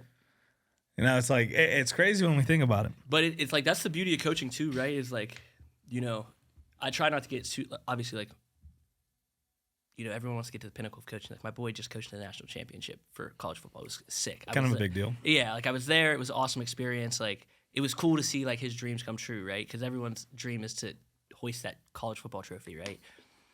And so, but, like, I try to not tether myself at this level to wins and losses because the impact on the kids is way more profound than that, right? So 2 examples, like the past 2 years, I've had 2 of the craziest experiences as a coach ever. Playing Hempfield, bro, and we're winning the whole game. They're down, like, 4th quarter drive, like, kind of like packing it in, like, hey, just don't give up a deep ball. We give up a deep ball. Oh, how interesting. How convenient. The deep ball. Yep. Like, jumps up, DB tips it up in the air, receiver catches it. Now it's like they're on like the 30. They need a touchdown to win the game or tie the game. And so we get them to 4th down again. Dude runs around, scrambles, chucks the ball into the end zone. Senior safety, running back, all conference tailback, I believe, that year, leading the league in touchdowns, picks it off, celebrates, walks 2 steps towards like the band, drops the football. Refs didn't blow the play dead. They jump on the ball in the end zone, tie the game. Bro. They go for 2. We call a timeout before they get it. They end up kicking a field goal. We go into overtime. We lose. So, lose the game in overtime. Game was like signed, sealed, and delivered in my book. Like, true concept of can't do anything till the fat lady sings. Oh, I shouldn't say that, but whatever. It's a saying. It's the saying. But so, like, and in that moment, like, as a high school kid, like, it's really easy to play the blame game, right? Really easy, especially on the senior, the captain, like the guy, right? Like, he definitely shouldn't make that mistake. We didn't coach it well enough, clearly, for him to know, like, hey, just take a knee. And 2, it was great to see that, like, in that moment, like, there wasn't a guy in the locker room that was like on his shit, like, hey man, you lost us the game. It was like, hey man, like, we'll get him again. Like, It's not going to define the season. And then this year, we go to play NA. Big school. Big school, man. Like, Debo's there in pregame, like, for senior night. And I'm like, damn, dude, that's James Harrison. Like, we're down, like, 21-13, I think. So down 8, we get an interception. Or we force a fumble. We have the ball in the red zone with, like, less than a minute. Our starting corner, bro, catches a slant, about to walk into the end zone, gets the ball punched out on the 2-yard line. And, like, we haven't beat NA in I believe, a number of years, right? So we're about to have our chance, tie the game up, go into overtime. We have all the momentum, right? Like, I'm not saying we would have won, but we would have been in a very advantageous position to have a real opportunity to win that game, which would have changed some things in the playoffs, I think. So, and in that moment, like, he's down, right? He's a super religious kid, and, like, everyone just wrapped around him, and it was like, hey, man, like, this isn't on you. Like, if that's going to be what loses us the game, like, we clearly didn't deserve to win it. And, like, the kids, when you get them to buy into the mentality of, like, hey, it's a fist, not 5 fingers, right? Like, when you get them to buy into that mentality, like, it's such a reassurance of the world of, like, hey, if we just take care of this next generation and we teach them the right things, like, regardless of what's going on right now and how crazy it can seem, like, we're going to be okay. Because, like, they're smart and they adapt and learn information so quickly because of social media and their access to information that, like, let's just instill the right values and the right things in them, and, like, we're going to be good. And, like, it's just a reassurance to me all the time because, like, dude, those moments are, like, it sounds stupid, but they're kind of life-defining, right? Like, if somebody jumps on you in that moment, like, you might carry that with you for the rest of your life. You're like, talking about it on the podcast right now. Yeah, I dropped a 90-yard touchdown, right? Like, But what I'm saying, like, and I'm talking about what that was for them, me. This game Yeah, is profound. And it's momentary. Yep, But, like, who you are as a person will carry you forever. forever. Right? Like, think of the people think about them how you want. Michael Jackson. Yep, Right? Like, he's gone. He's not here. yep. We're still listening to his music. We're still watching his movies. We're still talking about how he approached life, how he approached people. How, like, now that's a very extreme example, but it's like, this game, it's finite. It's finite right now. But, like, how you approach this game and how you approach life Matters. That matters. Yeah. You know, and, like, I like that it's a fist, not 5 fingers, because and that quote you said, like, if this is what lost us the game, we weren't playing, like, we didn't play up. We didn't play up to the level we could play because you know what I mean? They're not a team that they're not that much. It wasn't Avella versus Clarendon, right? Like, Tyler Boyd wasn't on the other side of the field with 5 other Division I guys playing a bunch of farmers from Avella, right? Like, that wasn't the case. Like, we were right there. Clearly, it was a close game. It was a 1-score game, and we missed our opportunity. It's not that kid's fault. It would have happened to anyone. The opportunity can be missed. And then you have to look as a coach, like, what did I not do to prepare my guys enough to be in that position, right? Like, my guy bid on a route that he shouldn't have bid on, and they threw a touchdown right over his head. It's like, that's on me, right? Like, he jumped a route, we got burned, and it's like, next time, let's make sure that doesn't happen. Yeah, we got to develop that discipline. Yeah. Although I bid on routes all the time. All the time. All the time. You mentioned something earlier, going through a breakup while you're, like, in the pinnacle of your career. Yep. And I mentioned that again because for a lot of people listening, they could be going through something in their life that now will bleed into what they're doing professionally. Yep. How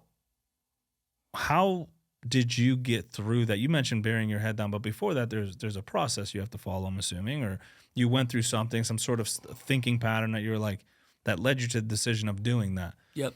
What advice do you have to the people who are going through something, whether it's a breakup or family is a big one, right? We get into these issues with our families, and then now that's bleeding into their professional lives.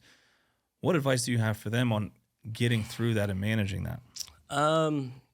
So I'll tell you, the second breakup experience was not like the first one, right? And that's because, like, the definition of insanity is to do the same thing over and over again and expect a different result, right? So I did not like the person I was after my first breakup.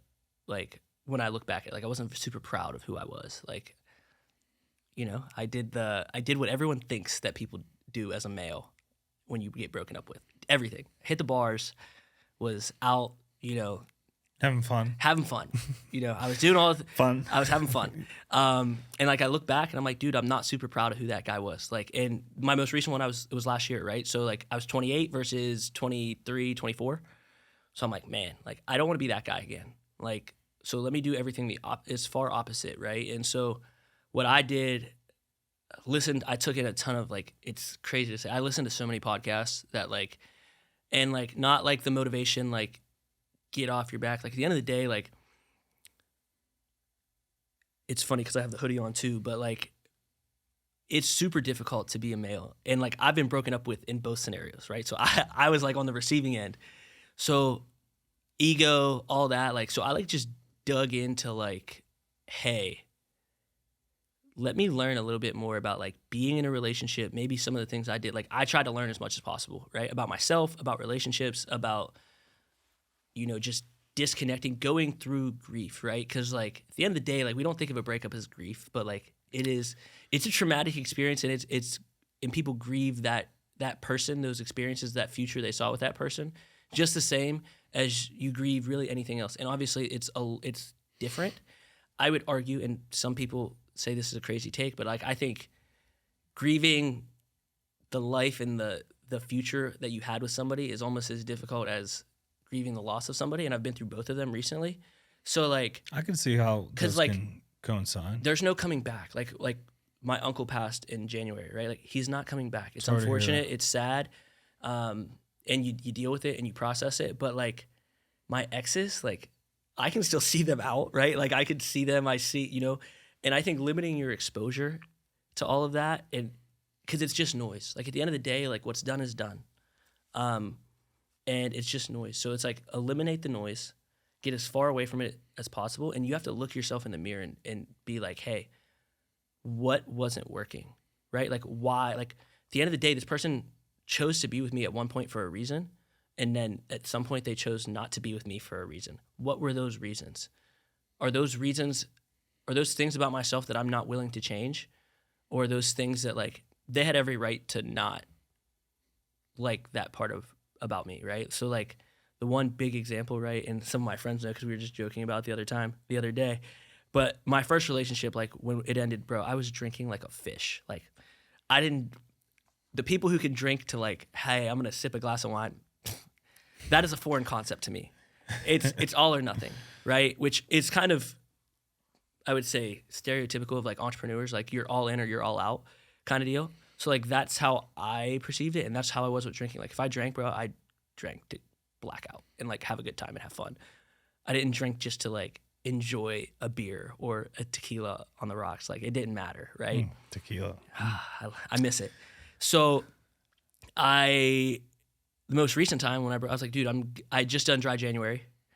I was like, my birthday was a few weeks before. It was on the Super Bowl, right? So I was like, okay, I drank that night. And I drank the night before we broke up. I got hammered. Like, so I got broken up with hungover as hell, which was miserable.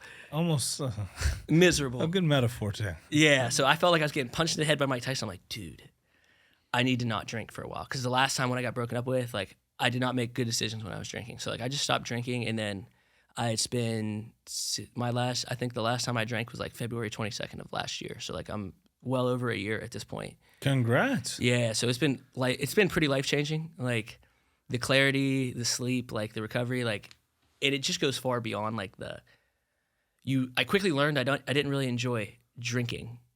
No, you I enjoyed this social aspect that drinking provided. Yeah. And whenever I got to the point where I was just like, okay, like dude, I go to the bar all the time now. And you know what I do? I drink an NA beer or I drink a soda water with lime. No one questions a soda water with lime and what's somebody going to say to me? I'm drinking NA beer. Yeah, I like the taste of beer and I don't want to feel like shit tomorrow. Pretty simple conversation. And I don't care. If they think of me differently because of it, cool. Guess what? Which is weird. We're probably not friends. Like we probably don't align in life because like to me, oh, you want to go get shit-faced, spend a couple $100 at the bar, whatever. I'm not judging you.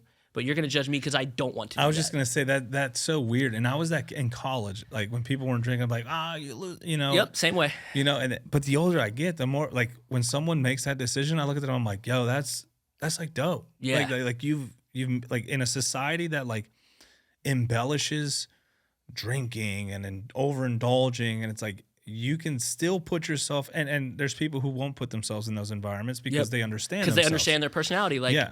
it's like if you have an extremely addictive personality, you're like, hey, I just can't be around it. Like Respect. equally as much Yeah, respect. Like respect. I can, and that's okay. But if you can't, I'm not judging you because Exactly. I still like at the end of the day, I'm not you, right? I'm not, if you can't do that, that's fine. The same way I don't judge the person that's going to the bar that's 14 tequila shots deep that can't speak, right? Like I don't care. Yeah, it's like that's you. I mean, you should probably make better decisions, but Yeah, like I was there. I've I've been there. I've done it. There's a coworker of mine who we'd always go out. We'd go to events, social events, whatever, and I would always see him drink, right? And then one day I'm like actually paying attention to him, and he's drinking NA beer. I was like, bro, there's no alcohol in that. He's like, yeah, I don't drink. And I'm like, what do you mean you don't drink? We're always going out and doing stuff. I've always seen you drink. He's like, no, I don't drink alcohol. I was like, dude, I had like a half hour. I'm like, bro, that's crazy. Yeah, it's I was like like, and you're still like fun, because Yeah. in my mind, drinking equates fun, and which is totally not true. But I'm like, you can do you actually all have this? more fun. Yeah. Like it's what I found because it's like you're in control, and like you're in control of the scenario, right? No matter whether that's you're drinking in a business environment, you're at a bar in a business environment, in a social environment, you're just under control. And like my favorite thing to do is like I'm out with my boys, we're having a good time, and bro, I'll just like we went to McFadden's for. I went to McFadden's That's a spot. on St. Patrick's Day, not drinking. So I'm drinking a soda water, and they're like, dude, you have to be miserable. I'm like, dude, I'm having a blast. And they're like, how? I was like, you see all these feral creatures in here just partying away, having a blast. People watching? I was like, I'm people watching to a 100%. T. I'm having a blast. That is true. I like first getting out to somewhere, and I'm looking. I'm like, what am I doing? Yeah. Like, this is interesting. But to tie it back, right? So that was like one of the things. I think you have to break the connection to that person. Like I think it was a Mel Robbins podcast where she talks about like, hey, your body legitimately needs 30 days to like adjust from not having that. And like my ex lived with me for 2 years, right? So like we saw each other every day, spent all the time in the world together, right? So it was like my body I had to adjust to a lifestyle without her. And so I kind of thought it was bullshit. And then I did it. And I was like, middle winter, I hate the cold. So I'm like, I remember the exact day I'm starting to think you hate the cold. I despise the cold. And so like I'm outside shoveling snow, pissed about life, pissed that I'm shoveling snow, thinking I'm like, you know what? I'm just gonna cut all ties for 30 days. Like I deleted my Instagram, deleted everything I deleted all my social off my phone, and went 30 days like no social media. Which is a benefit in of itself. It was a benefit in itself. And then like it gets a little hairier because my ex is also my business partner's sister-in-law. So like so you don't poop where you eat, man. yeah, I've been told that before. I've done it multiple times. I do it all the time. Gotta right? break So- the pattern. Yeah, I gotta break the It's the pattern. next pattern. Yeah, don't shit where you eat. And so like I had to like make a conscious decision even with like my friends like in that friend group, and I told them I was like, hey, like I'm gonna be honest with you, like I'm an emotional creature, bro. Like I tell people all the time, like I look like when I'm in business mode, like I'm locked in, but when I'm not, like I'm an emotional creature. So I'm like, I feel very hard. So I was like, I can't put myself through the feeling of like thinking, like I'm gonna think about her if we're together. I'm gonna think about like, I just need to get distance. And like, if you don't respect that, I totally get it. If it doesn't make sense to you, that's fine. But like, I'm just telling you, like, don't be offended if like you don't hear from me, if you don't really see me interact with anything. So like, I mean, took a while. Like it was not until very recently that I unmuted a lot of her friends on Instagram. Like, I didn't unfollow them. I think that's a little petty. Like you can still keep the follow, Yeah. right? But like, I'm gonna mute your stuff. I don't want to see it. I don't want to interact with it. I don't want that memory. And so I think that was big. I've since my first breakup, like I've been going to therapy, right? Like it's kind of the reason I wore the hoodie here, because like this podcast, I don't know if you heard of it, but The Journey, they're these young entrepreneurial dudes out of New York, out of Brooklyn, and like, dude, I leaned on their stuff. Brooklyn. So I leaned on their stuff so much while I was going through it, because they were like 28 to 30-year-old entrepreneurs that like were talking about life, breakups, being an entrepreneur, and like I just related to it, right? And so that was kind of like a form of therapy for me, like daily. And then I was seeing a therapist that I'd already had a relationship with and, been seeing for 3 or 4 years. And so like just continuing to work on yourself, like you have to be like, in my mind, after breakup, incredibly selfish, right? Prioritize you, because like a lot of us, like we put so much of our identity, and I did it, like I'm the biggest culprit of it, of tying your identity to being that person's partner. And you have to break that cycle and be selfish and be like, okay, who do I want to be? Not for me. Who do I want to be, as an example, for my future kids, my future partner, the kids that I coach, my parents who have sacrificed everything for me, which is what I anchor in, and then the rest of my family, right? Like, I owe it to them to not sit here and sulk. And like, dude, it gets dark. Like 30 days, no social media, not really talking to some of the people you're closest with. It's isolation. And like, I tell people like this, and I'll share it because I've started to open up about it a little more. Like there are days where like you sit there and you wake up and like people talk about like not wanting to get out of bed. Like, that definitely happens. I started to question like what's the purpose in all of this? And like life, like what is the purpose of life? Right? Because it's like the why. Like, what is the why? Because I was like, my why was to like, in my mind, have a family with this person and like live the happy-go-lucky life, right? And it's like you remove that and it's like you lack purpose, right? And it's a chance to reinvent yourself and find your identity. And the only really way I found to do that for me, outside obviously like eliminating bad habits, was the first part, and the second part became replacing those habits with good habits or good interests, right? So I started, like I told you before we were on the camera, like started going to Stout, shout out Stout, shout out Zach, started doing some Thai with Zach, right? And like something I wasn't super comfortable with, but like, I'm getting there. My front teep's all right. He says I teep decent. I'm 5'7", so. Yeah, he still reminds me that not much room. That I tell him all the time every time we spar. I'm like, yeah, you could hit me anytime you wanted, and I wouldn't be able to do anything about it. Like, couldn't. But like, did that. Got back into the gym pretty heavy. Picked up golf. Like actually, like you always golf with your boys and like you go out and have a good time, but like actually picked it up and like starting to try to get good at it.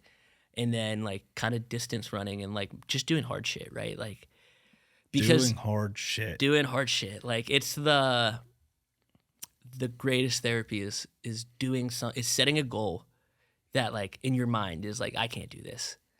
Like the self-doubt, and then just proving to yourself that you can, right? Like I told myself my entire life for 28 years that I was not a runner. I just ran the half marathon debatably on a torn meniscus, May 3rd. Right? No big deal. Like, I don't think it's that much of an accomplishment to me, but like, it's like, hey, I did it. But it is though. But I did it. But it is though. And that doing hard shit, like, and it goes into the why, right? We tie our identities to the things we do, the people, like when especially tell me about yourself. How do you answer that? With what you're doing. Yep. And the roles you have, right? Like, tell me about yourself. I'm a cop, I'm a real estate investor, I'm a father. It's like, no, but tell me about yourself. Tell me about you. Take away your role of husband, your role of father, your role of wife, your role of CEO of this company. Who are you? What do you do? What do you stand for? And it's like, then people start to, never really thought about it. Like, I don't know. But it's like, that is what you're using to approach these relationships and these roles. And you don't know what that is. And that's your superpower. Yeah. Right? Like, that is the superpower, right? Like, leverage that. Like, I tell people all the time, like, I like to think I'm a pretty good salesperson, but like, I'm not the best salesperson. But like, my superpower is, bro, I network the shit out of myself. Like, I talk to everybody, I keep a wide net, and it's like, that's my superpower. So let me leverage that every opportunity I get, whether that's connecting a kid that I coach to a college coach that I know, whether that's connecting an investor I know that has a need that I can't service and I send them somewhere else. Like, just network, use your network and leverage it to the best of your ability. And it's because I just want everyone to win, right? Like, yes, I want everybody to win. There's enough opportunity that I don't need to take from someone else's plate. I can provide for other people's plates to get them to where they have a little bit. Just now there's to, more plates to be given. Yeah, like just to be like, oh, I like this, right? Like, let me go get after it. Because at the end of the day, like, the goal is to like build community, right? And communities thrive when people have more money and have more opportunity or are happy about what they're doing. Yeah, and if you're the only person with all of that, it's not really a community. Yeah, and You're it's like, just- what's the purpose? Like, I mean, I feel like some of the richest people in the world get to the end of their life and they're like, hey, like, what do I do with all this money? Like, what impact did I have on the world? well, exactly. It's like you can have all the money in the world, but if you're alone and you don't have friends and family and intentional connection or intentional projects that you're doing, like, okay, you have all the money in the world. So what? Yep. You know what I mean? But like, if you have money and you're using it to help the next person and you're providing for this family, dude, you can sit at home with no money and be like, man, but I made a look difference. Look at the difference that's been made. Yep. Right. And then it's even better when that person shows the same love that you showed. Yep. And you're like, man, now look at that. Like, he's impacting a whole network of people I didn't even have access to. Yep. And it's all because I gave him an opportunity. Yeah, it's incredible. Dude, I think it's one of the best things in the world. Yeah, and that's like, dude, the podcast. That's why it's like, dude, it's so great because it's like there are so many stories to be told, right? Like, it doesn't matter whether you're the janitor, like, bro, like you have a story. Like, I'm sure that there's something in your life, like you showed up and were a janitor for 40 years. Dude, power to you. Like, you showed up and you did what not many other people would And want to do. how did they show up, right? Like the janitor who's like singing and dancing and saying hello to everyone. Asking you how your day is going. Yeah, you're like, what is going through your mind that you're this Peppy. happy, right? The story I tell, and I always tell, and it sticks in my brain, and I don't even know her name, was a lady at McDonald's drive-thru. Dude, the way from the, we always get that. We go through the drive-thru and they're like, what can I get for you? And you're like, whatever. It's mundane. You don't think about it because their job is to get your order. Your job is to give it. And you go about your day. You never think about it. Yep. This lady, the way she even answered the drive-thru, she's like, hey, what's up? Like, going off. I'm like, oh, man, she's in a good mood. We're laughing. I'm saying jokes. She's saying jokes. Get to the window. She's super happy. Bro, I still think about that. Like, I wish I could have gone back and been like, what is going on in your life right now that you're this, like, just ecstatic and energetic about life? Yep. Like, sitting down with someone like that, it's not about what you do. It's about how you do it. How you go about your day. How you go about your day. How you live your life. How many people do we cross by and say, hey, how you doing? Good, good. Boom. And then you get that one person who's like, hey, what's up, man? What's up? What have you been up to? What's good for the day? Yeah. And you're like, And you those don't know me. Why do you care? And the craziest part about it is like those interactions are like some of the most powerful interactions because it's like, speaking from my own experience, right? Like, your boys are your boys, but like your boys in my mind serve a very certain role, which is like, my boys bust my balls, bro, the entire time. They don't care. I could be Elon Musk making $1 billion and they're busting my balls the same way. The same way when Scotty Scheffler talks about playing golf with his boys that are 10 handicaps, and he's like, yeah, I just lost to them. Like, I'm sure they're busting his balls too, right? Like, yeah, we just beat the number one golfer in the world for money. Like, great. But like, a lot of, specifically, I'll speak for myself, and I would assume this is a lot with most men, like, we don't really do the best about like sharing what's going on. Like, the question, like, how are you, or how are you doing? Like, good. Like, what's up? Like, I'm breathing and I'm eating. Yeah. Good. And it's like, it's very surface level, and like, you don't always want to share, right, what's going on, because you might be in the midst of it at that very moment. But like, I always think it's like a barista at a coffee shop, or like the parking lady, or whoever. They're just like, how's your day? Like, and it's like, it's kind of shitty, right? And they're just like, well, honey, it gets better, like, and they just kind of tell you like this crazy, like, so the story that I like to say, like, I did not grow up super religious. I took a trip last May to go to a conference for work in Charlotte, and my aunt lived in this little town near Columbia. I don't remember exactly what it's called. She told me Columbia, and I was like, oh, like South Carolina, like, we're good. She does not live there. She lived at the place where the movie The Patriot was filmed. That little white house, like, that's in the town. That's cool. Yeah, so I'm like, okay. I get to her house. I'm like, I'm just gonna go get a coffee or whatever, and I go get this coffee. I'm like writing some offers real quick. I put my laptop in my bag, and I'm like, I'm just gonna go walk around. And I like walk past this like art store, and I'm like, I'm not going in there. And then like, I remember like exactly what I looked at, and I like looked out of the corner of my eye, I saw like these crystals, like, and for whatever reason in my head, I was like, something tells me I need to go in there. I remember telling myself this, and I walk in, and the lady's like, hey, how are you today? And like, I answer that question all the time with the same answer. It's living the dream. Some days are dreams, some days are nightmares. You Oh, never know what yeah. you're getting, right? And she goes, I'm the love of my life. And I'm like, huh? I'm like taken aback. I'm like, this seems a little weird. And so she just starts talking to me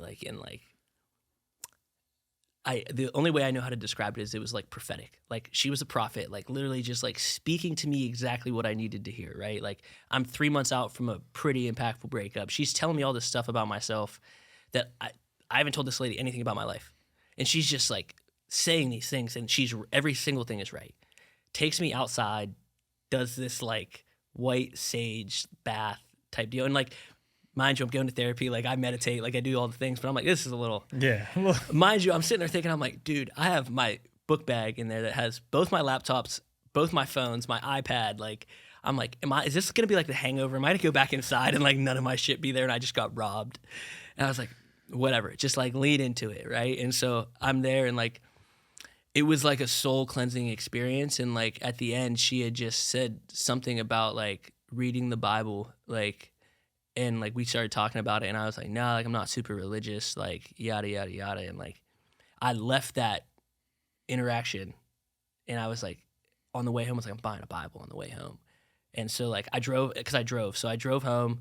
I get to Triadelphia down in Wheeling, and I stopped at the Books A Million, bought a Bible, and like ever since, like been back in church reading the Bible. And like, dude, it was just one of the craziest experiences. I like one time, if I write a book in my life, like it'll be a whole chapter, because it was the craziest experience of my life.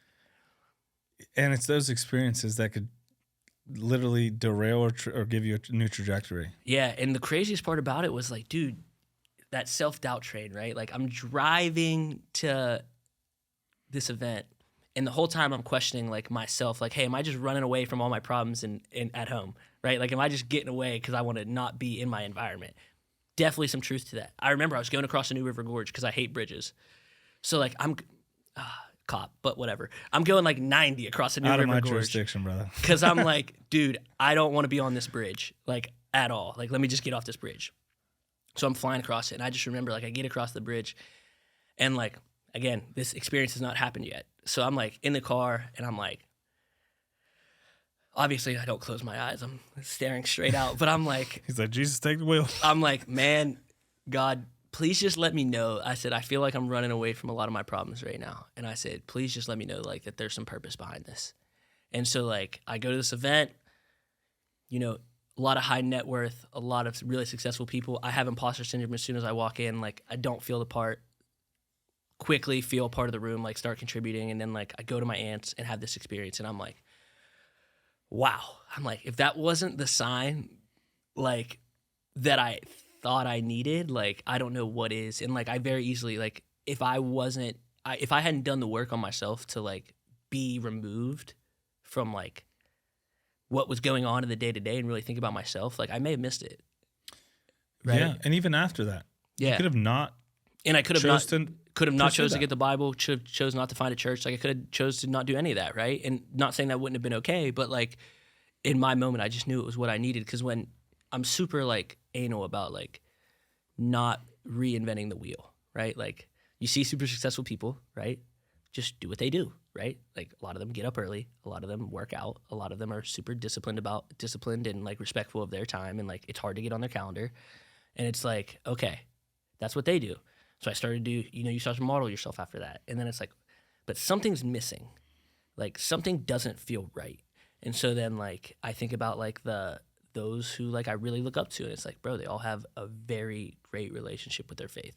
Whatever that faith is, whether they're, Muslim, whether they're Jewish, whether they're Christian, it doesn't matter, right? But they believe in a higher something. There's a higher purpose and a higher power to what they're doing, and they feel as if they're serving, and what they do on their daily is serving that higher creation, that higher power of what they're meant to do in life, right? So I just found that like that's like rooting myself. I try to do my best to root myself in that.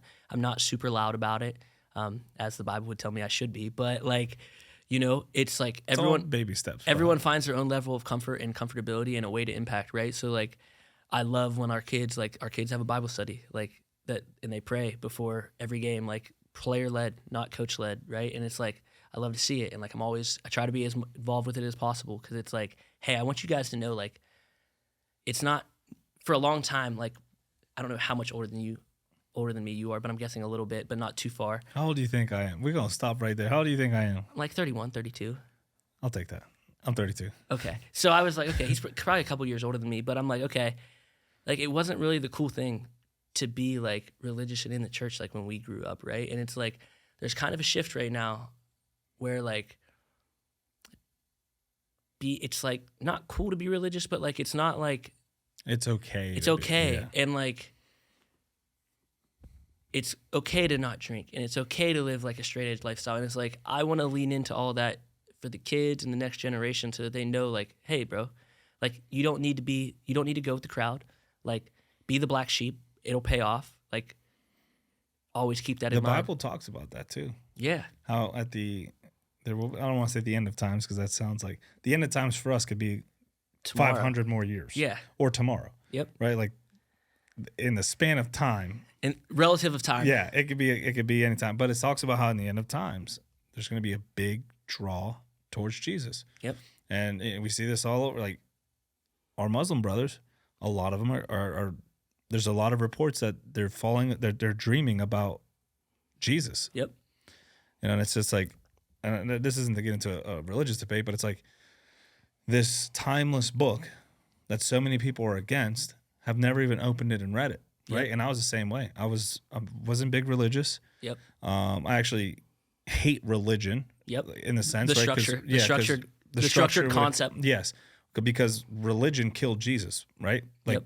the religious people who were high and mighty.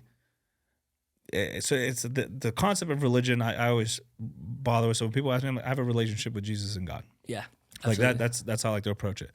Now, before all that, I'm like, oh man, this book that I have such an issue with, I should probably read it before I start like trying to dismantle it. Yep. And the more I leaned into it and read it with an open mind, I wasn't there to disprove it or approve it. I was just there to like let Take me it in. understand what people were talking about. Let me see what all the rave is about. Yeah, dude. And then I'm sitting here like, wow, I had my understanding of what I thought Christianity was and what this book is telling me. Totally different. Totally different. Like, I'm a huge Christian critic. I'm a huge cop critic. Yep. Right? Like, before I was a cop, I was on the other side. Yep. And I'm like, let me see what this stuff's about. And I came in and I'm like, wow, I was wrong about a lot of things. I was wrong about a lot of shit. That being said, there's some work that needs to be done. Mm-hmm. Right? And same with the Christianity thing, right? We especially today, we walk around and we see a lot of angry Christians. The good book that we're all supposed to follow talks about how man ain't supposed to be angry. Like, that's only for God because he has righteous anger. Yep. And then what do we do as Christians? Well, just like God, I have righteous anger. Sorry. That doesn't talk about man. Like, it actually says the opposite. Angry men, like man, not men, but that leads to destruction. Like, leave the anger to God. Yep. But we like to misconstrue things and make it. We like to pick this out and be like, "This, I'm going to take this statement and I'm angry at you as a brother. You're doing wrong. You're doing it." Okay, do you think that person's going to listen to you now and about what you have to say? I think the struggle can be at times that, you know, regardless of your faith, but we're basing our day-to-day life off of, quite literally in the Bible it says, the perfect individual, right? Like, Jesus was perfection, right? Like, did everything the way that you are to do it to the letter. And it's like, as humans, we are fundamentally flawed creatures, right? Your goal should be to, in my opinion, to live and walk in a direction that makes you more like Jesus every day, right? Like, and some days you're going to fail. It's okay. That's the whole point. Yeah. But tomorrow, just realign and recenter and try to do everything you can. And you might fail tomorrow too, and the next day, and the next day. But that's why people, like, after 30 years of their life, like, come back to their faith. You fail forward all the time. That is the whole point of the gospel. I think I actually wrote that in my thing was fail forward. Come on, bro. Like, come on. Fail forward. I've been doing this for a while. Fail forward. But like, so we get in this, like, and this isn't a religious topic, but like, let's stick with me here. In the concept of Jesus, right? We strive to be like Jesus. Yep. The problem is we reach a point, some of us in our minds, where we get there. We got there. And it's like, oh, I can be angry now because I'm striving to be like Jesus and Jesus got angry. Well, Jesus' anger and our anger are two very different things, right? Like the Bible talks about jealous God. Our concept of jealousy and God's concept of jealousy, very Vastly different. Vastly Right? different. Like our jealousy is out of ego. Our jealousy is out of like self-serving. Even if you say it's not, it is. God's jealousy is because he knows what's best for you and wants what's best for you, and you're lacking in that purpose. Yep. He don't need anything from us. Not a thing. He just wants. We like the need and want from people, and when we don't get it, we put our human error into there, and it's like, so the goal is to strive to be like him, knowing we'll never get there, which is why he came to fulfill. That's why he paid the ultimate price, right? And I think it ties back to, like, you talk about like breakups in relationships, right? Like really evaluating what your definition of love is, right? Like love is an act that's not reciprocal, right? Like I love football. Football has nothing else to give me.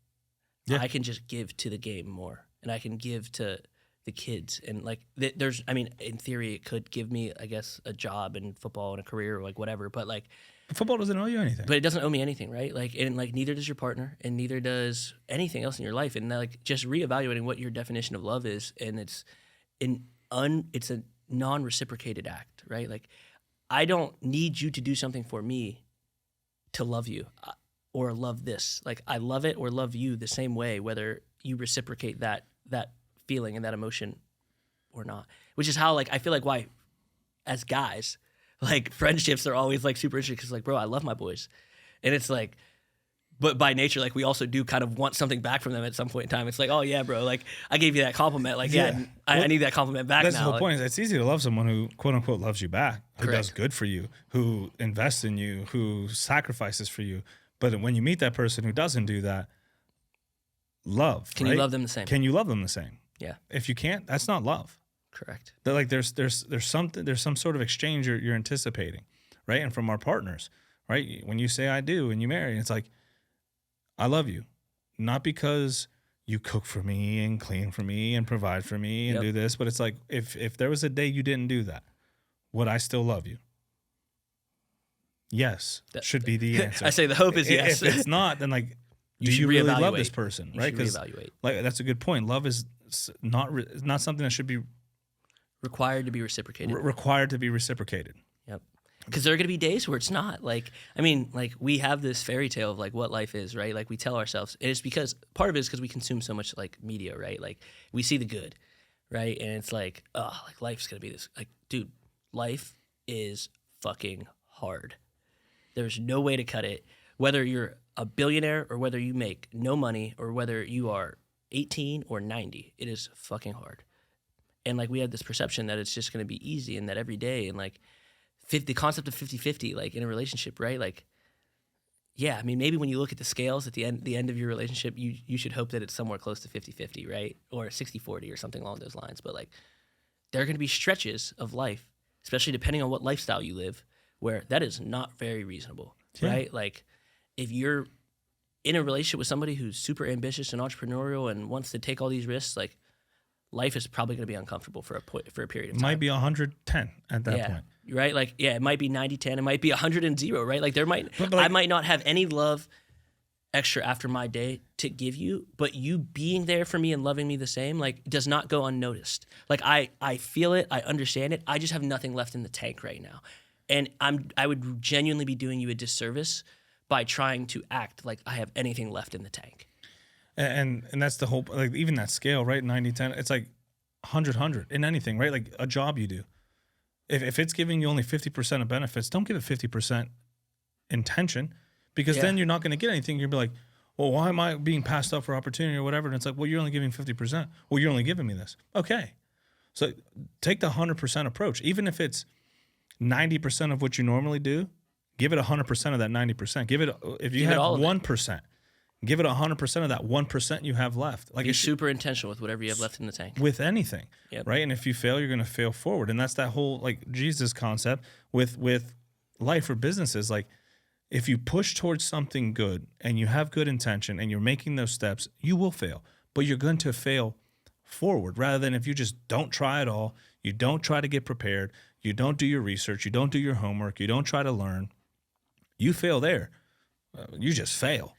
Yeah, I always think about like when I think about like failure, right, and failing forward is always like the thought like I anchor super heavy in like Hormozy's thought about like if you look back at your life in 30 years, like what would you regret more? The fact that you didn't do it or you did do it, right? Like very rarely do I look back and think like even the things that have went terribly bad, do I look back and be like, oh, I wish I never would have done that. Like, no, I needed to learn that lesson then because guess what? If I didn't learn it then, I would have maybe learned it in 15 years when I had kids and a family and the consequences were significantly greater, right? So I think it's just like, hey, don't be afraid of failing. Like it's inevitable. You're gonna fail and like take it with grace and it's gonna suck and look yourself in the mirror and be like, what can I do? What can I take from this? What can I learn? I mean, dude, there are people that like are in prison that like have all full-fledged reform like while they're in prison because they realize what they did was wrong and like come out and they're really great humans in society, right? There are also those that probably aren't, but like there are like fail forward, like always look, there's always a path forward. Like don't have the victim mentality, and it's easy to have, right? Like don't have a victim mentality, and maybe for a little bit, maybe I usually tell people like you get 24 hours, like really be like play the victim card, like feel it for 20, and I've broken that rule plenty of times. Feel it, own it, and then like what's next? Like how do I make myself better from this? Yeah, for sure, man. It all comes at accountability. Like if you're not willing to take accountability, there's no point in the rest. Like you have to own it first and then see it as opportunity, right? Like why is this happening for me? Not to me, but for me. Like why? To your breakup, you could easily be like, oh, I'm perfect, bro. I ain't do nothing to contribute to this. She's wrong. She's crazy. She's gone. Goodbye. Yep. And then you repeat the cycle, or you can go, man, I gotta look at myself. Like, what? Oh, okay. I am drinking a lot, man. Maybe that doesn't coincide with what we were trying to build. Okay, maybe I gotta look into that. Or, man, I do work a lot. Man, I'm always doing something. The last time I actually did something for her was 3 years ago. Maybe I should look into that. Like look into yourself, take accountability, and I think that is the first step into turning a failure into a lesson. Intentionality. Now we get to my favorite part. We talk a lot of depth in this conversation. Yeah, for sure. We're gonna lighten it up a little bit. Love it. Fast. So this is the Relentless Rapid Round. Fast questions, fast answers, no overthinking. First thing that comes to your mind. So we're putting you on the clock. You ready? Yep. 4th and goal on the 1 yard line. Are you running the ball up the middle or calling a pass? Oh, calling a pass. That's crazy. Especially if you're the receiver. What is the biggest red flag you see in a real estate deal that makes you immediately walk away? Ooh. Immediate, quick. Like when just honestly the sniff test, right? Like the first time you look at it, like something doesn't feel right, it's not right. Right? Like it's hard to say because there's so many different things it could be, but like when you've done it, if you're a first timer, that's a little bit of a harder question to answer. But like if you have some experience, like if it doesn't sound right, it's not right. If it quacks like a duck, walks like a duck, it's a duck. It's a duck. Yep. No, and that goes back to trusting your instincts, right? When you've been doing something for long enough, you trust your instincts. Yep. So being able to articulate it is different, but like, that stomach is telling you something. Listen to it. The hairs start going back up in the back of your head. Yeah, because it's just not trusting yourself. Right? Yeah. At the end of the day, like if you do it and I've done it plenty of times, right? Like and you're like, oh shit, I shouldn't have did that. Yeah, and I think a lot of us paint those red flags green and go forward, and then we're like, what? This didn't work. How did this happen? Oh, well. I actually had an inkling. We mentioned, you mentioned this saying, eat the frog, right? Or eat the toad, however you want to say it. For the premise is do the hard thing first, get it out of the way, right? That's how you get over. What's the word I'm looking for? Procrastination. King procrastinator right here. Yeah, same. And I feel like a lot of the people with entrepreneur mind, you're dealing with so many things that sometimes it's easier to just do nothing and be like, I'm so overwhelmed. Let me step back. Yep. And then nothing gets done. Yep. With that being in mind, what is the specific frog or hard shit you personally hate doing the most but force yourself to do every morning? I mean, to say every morning would be a gross overstatement, but definitely the gym, right? Like, at least, like, get the actual, like, physical lift out of the way in the morning, right? Like, dude, after college, like, I was like, I never want to pick up another weight. that doesn't really sustain. Like you have to lift weights, you have to eat right, you have to do all that stuff, right? You have to move. Have to move. I think get a good workout in. It doesn't need to be like you can't move, your body is torched. Like it's just like, hey, get good quality movement in early, and then the bigger struggle to that is like get a good meal in right after, right? Like I'm now trying to get pretty dialed into my nutrition. So it's like, hey, hit a workout in the morning, come home, eat a protein shake. My kick at the moment is an Uncrustable, and then like get some Greek yogurt and some berries, right? And just fuel your body with good shit early. Like that's the toad for me. Because if you're fueled well, like you're sharp all day. You're on the top of your game. Like give yourself the best opportunity to be at 100% all the time. Yeah, I think getting that lift or that workout, whatever it may be, first thing out of the way, right? Because if you skip it and then you work and then you have a long day. And going in the afternoon sucks, bro. I just did it the other day. It's packed also. It's packed, and like you just don't work out with the same level of like when I work out in the morning, I know I'm on a clock because I'm like, bro, I gotta like when I'm really in the zone, if I'm not traveling a bunch, like I'll be at the gym hopefully by before 6, sometime between 5:30 and 6, and I'm like, hey, I want to be back to my desk by 8:15. So it's like, hey, I got an hour. I maybe got 45 minutes to like lift. I got 20 minutes in the sauna. If I have a little bit of extra time, I get through my lift early. I'll hit the treadmill and then I'm out, right? But I know I want to be back to my desk by 8 or 8:15, 8:30, whatever time, and want to be productive for the day. You have to be efficient. Yeah. Yeah, because after, when you're done and you're like, I got 4 hours before showers and beds, like, and then you're texting, you're answering emails, and then you're like, I'm just going to leave. And then you get home, you're like, man, that sucked. And then you're trying to work on the treadmill or between a workout, and it's like, yeah, this sucks. Yeah, that's a good piece of advice. Get up before most people, get your day going before most people are awake. That way you have time. You can protect that time. Early bird gets the worm, they say. 100%. I saw another one online, take your corners. Whatever. I'm sure someone else saw that video. What is the worst piece of real estate advice you constantly see gurus peddling online? I don't think it's the worst, but I think for the audience, a lot of the times that the information reaches, it's don't use your own money. Coming from somebody who lends money all the time, like that sounds counterintuitive, but in my mind, you don't really know the real risks and you don't feel the repercussion until you've put your own money, a decent amount of it, into a deal. And like, again, there are gurus that'll tell you that's the opposite. But once you've done it with your own money and made money or lost money, then you're like, okay, now it's like, now I can go use other people's money because like, I know I've put my own money into it. I've protected it. And like, because if you're not going to go the lending route, right, the typical route is to raise money, which is go ask random people, whether they're wealthy or whether they just have a nice 401k, whatever it is, asking them for money.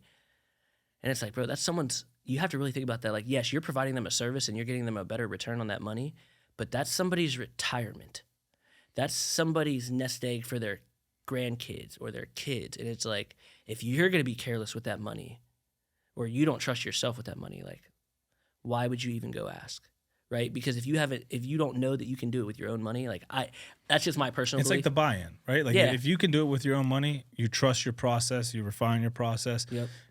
Yeah, you can be comfortable going out getting someone else's money because you're like, hey, I ain't gonna fail you. And that's not to say that you can't do it with other people's money from the jump. That's what I did, but it's caused headaches, right? Like you don't feel the pinch all the time until you're like, oh shit, I got to put money into the deal now. This sucks. Well, I got to use my own money. Yeah, it's crazy. Like, what? And like, there's a good way and a bad way to do it, and there's every way under the sun to find information of how you can do it like as efficiently as possible. Yeah, ChatGPT. Yeah, just talk to AI. She'll tell you everything. Claude, Chat, whatever your preferred chatbot is. Claude, that's a new one. That I just recently saw that one. I love it, but I was a big chat guy for like I still use both. But I do. Using that, and here's the thing: don't rely on AI, but definitely use AI. Yeah. But you have to have an understanding of what you're doing, or to be able to leverage it. Yep. Right? Because like I see people who post just straight up, like even AI Instagram posts. I'm like, this was definitely AI. Like this doesn't even make sense. It's so easy to tell. Like I actually tell I shouldn't say this, but like full transparency, obviously, I'm sure everyone's doing it, but like, dude, I don't create most of my own captions, right? Like it's me and AI, but it's like I get it to the point where just because it has a bigger understanding of like it has a better vocabulary than I do. Open source, like it's open source, access to everything. So it's like, hey, but I work with it like for an hour or an hour and a half to get it to like actually sound like me, like in the true voice of what I want it to be. I would actually say this. You just maybe use a few words that like make it sound a little bit better than what I would have made it sound like. Dude, I'm totally with you on that. Like when I'm doing reports, especially like sponsorships, right? Yeah. Like I'm involved with a lot of organizations. Bro, I the amount of work I put in to input into AI alone, right? It's just, and then after I get, like, for example, I'll be like, hey, this is the demographic. This is the organization. This is what this organization about. This is what my organization is about. This is how I feel them two can apply together. Can you type me up a sponsorship deck that I can, boom, and I get it back. I don't copy and paste it, right? I copy it, paste it into my notes or pages, and then now I'm like, it doesn't sound like that sounds too robot, and then I'm refining it. Yep. And then what I actually have and what was given are different. They're similar but different. But I've added my flair into it. Added your own touch. My experience, my expertise, the way I speak, right? Like if I just copy and paste and send it out, like these companies wouldn't even, they know. Yeah, it's very evident to tell, Yes. right? So it's just like one of those things. It's like, hey, it kind of goes back to like the college thing. Like when I said it's like, hey, nobody really cares in the real world about how you get the answer. Just like get the answer. But if it sounds like a duck and it walks like a duck, it's a duck. It quacks. Well, that being said, you're going to be face to face with people eventually or on phone calls. And if you can't defend it, it's like, well, clearly this is a chat GPT creation. Or it's like, let's say someone else gave you the answer, and if you can't articulate it and defend it, they're going to be like, I should talk to the other person then. Like, why am I talking to you? Yep. So you still have to have the wherewithal. Absolutely. After the breakups, the tough years, the building of a massive career, what does relentless mean to you?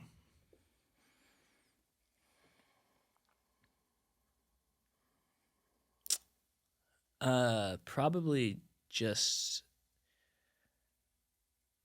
like the unwavering commitment to be better and like chase a better version of yourself. Like, and there are a lot of days when like I find myself like, man, like I feel like I wasted the day, right? And it's like find the one thing in the day to be excited about that like you did really well, and that like you can go to bed and sleep at night and say, hey, I got better because I did this today. Like just find one. And there'll be days where you have 10, right? But like just the unwavering commitment to find that one thing, because it's like otherwise, like again, I said, life sucks, bro. It's easy to find the negatives.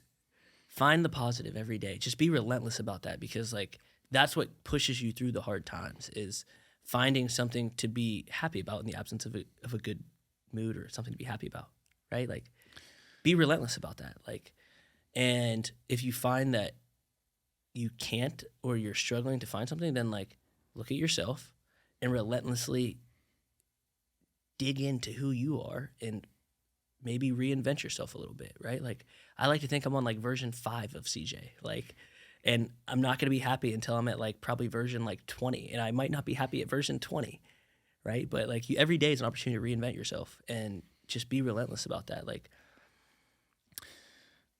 be relentless. Be relentless. Be relentless and being relentless. Yeah, that's it. Nah, the reinvention is always like, but also make sure it's like true, right? Because people try to reinvent themselves, and you're like, dude, who are you trying to be? But like it's very possible to reinvent yourself. Different motivations, different intentions.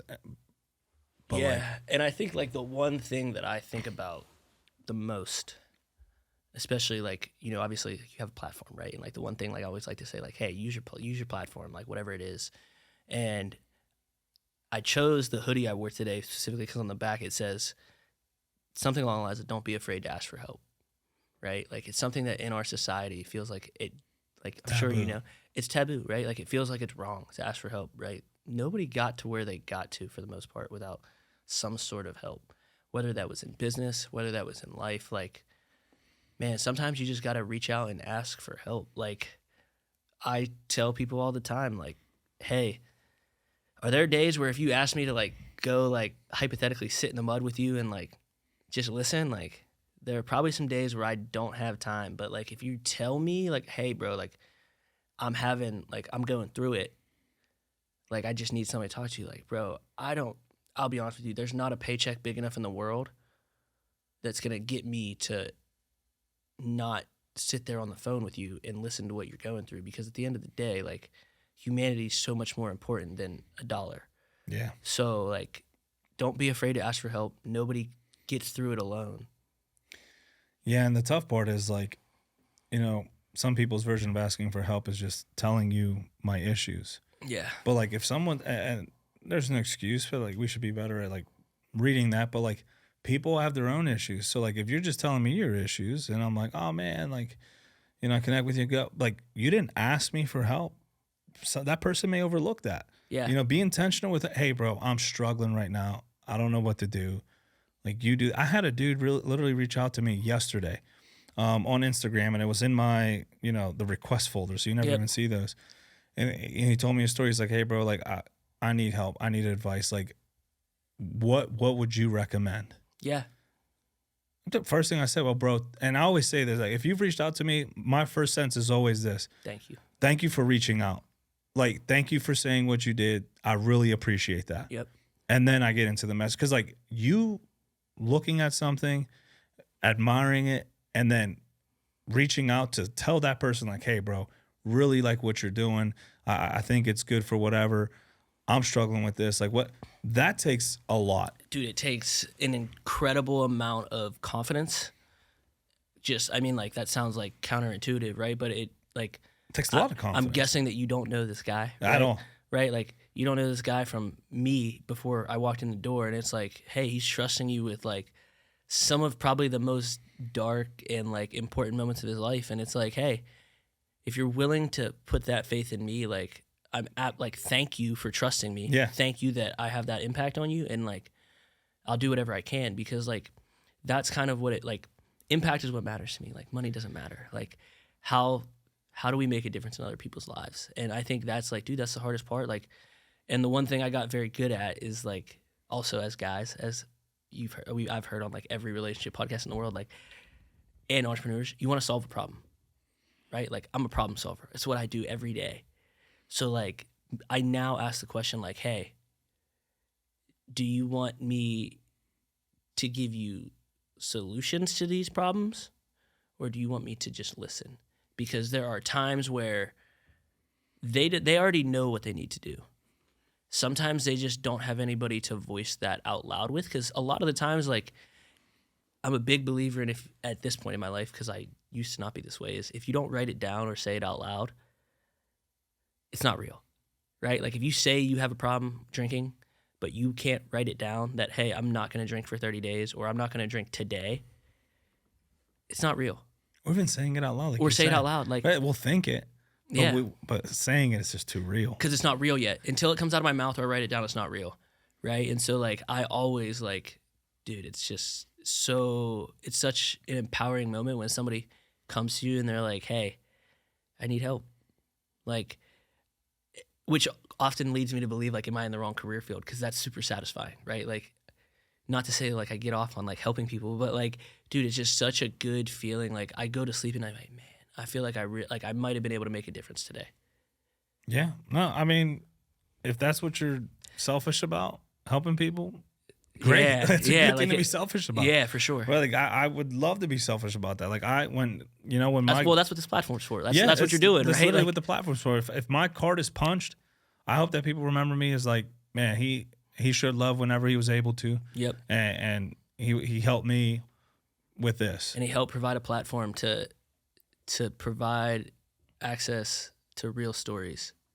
Hence the theme's not out there, but real people, real stories, real fucking life. Yeah. Because, you know, we can get on here, and that's why I always ask, man, you ever been on a podcast before? Right? And when people say no, I love it, right? Because I'm gonna get the authentic person. You're getting all of me. The nervous person, the you know, when people are like, oh yeah, I travel the world doing these. Awesome. Like that's great. But it's like, I know I'm probably gonna get a polished version. Yeah. Right? It's gonna be hard to get into you're a little the buttoned weeds. up. Yeah, and people watch what they say and watch what they share, and it's like, and I get it, but it's like I may not get the authentic version of you. You're not getting the most impactful version. Yeah, so I think everyone has a story to share, right? And that's why I provide this platform so people who are willing to share it to come on and share it. So when people haven't been on one, I'm like, yeah, let's go, fresh meat. No. So this is where we kind of tie everything together, right? You told us your story, and probably to the listener who's stuck around, they're probably like, well, I'm not in real estate investing. But like, I truly believe that everyone's story, if you pull something from it, you can apply it to your life. So this is kind of where we end it the same way. The relentless mindset, where we break it down, tie it into people. So to the listener right now who is going through a devastating or tough year, and they're using it as an excuse to let their career or fitness or whatever may be they're working towards slide, what is your message to them?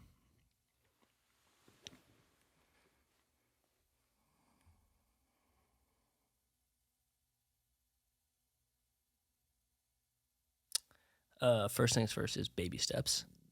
It doesn't happen overnight. Second, aggressive, unfazed, relentless self-reflection and a desire to reinvent yourself. Because anything is possible, right? Like, I'm not going to say, we had the blessing of being born in America, a land of opportunity, right? Where people literally will do anything possible to get here, right? Regardless of what the current scenario in the world is, because it is a land of opportunity. And like, it's the only place in the world really where you can you can be born to a janitor and own the company or be the president, right? Like, you can literally be born to a janitor in Wichita, Kansas, and be the president of the United States one day, right? Like, there's always an opportunity to reinvent yourself. And as long as you're super reflective about that and like can find a way to be comfortable in the uncomfortable, like, just aggressively try to reinvent yourself every day into the best version possible. It's a process. And you start with baby steps. If someone listening wants to start investing in real estate, but they're paralyzed by the fear of failing, what is the exact first step they need to take tomorrow? Yeah, these are a little harder than the relentless rapid round. Mm-hmm.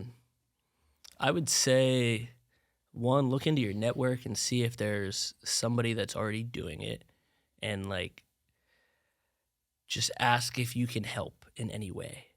Can I come walk a project with you? Can I come do this? Can I find a way to provide value to that person? Might be an extra set of eyes. Maybe you're really good at graphic design, or like you're really good with a computer, right? Like the real estate industry, a lot of the old timers are not very good with tech, but they're a wealth of knowledge, right? So if you can help them by, using AI to stage prop, whatever it is, right? Like, find a way to be valuable to somebody who's done it, or, which I would say that's more of the mentor route, like, indulge yourself with as much information as possible. I would defer from that one just because I think a lot of people's problems are getting in the game, right? Like, I just talked to a guy the other day who was like, yeah, I have the money. I've been looking at some stuff, but like, I just got to jump. And I'm like, well, I can't make you jump. Yeah. I can tell you like this is a good deal or this is a bad deal, and like, this is what I would do, but like, I can't make you jump. I can't make you get comfortable. So, and I think the only way you get comfortability is being in it, in some form or fashion. So that's either the kind of like I said it earlier, right? At the very beginning, dive in head first into the deep end and tread water until, you're like, yeah, I can't drown, or crawl, walk, run, right? Yeah, I like that. I heard this somewhere where it's like, if you want to learn about something, go be their apprentice. Go work for free, but like, find a way to get into that room, and now you have access to that person, right? Like, if we could be, and if you do a good job, you get their network too, because they're going to refer you, right? Like, the power of being good in business is having a good name in the right communities, right? And again, I'm not saying you should ever aim to like, oh, because these people can't help me, that I can do a bad job. No, that's not what I mean. But I mean is that like, that if you go work for Bob, who has 100 houses, and you are just a rock star as an apprentice or an employee or whatever it is, at some point Bob's either probably going to promote you, find more work for you to do, kick you out of the nest and tell you, hey, go do it on your own. But he's going to provide you with some level of opportunity that's going to help you move your career path forward, right? So just go into every room with every person that you generally want to be aligned with and do everything you can to leave a good impression and have a good name.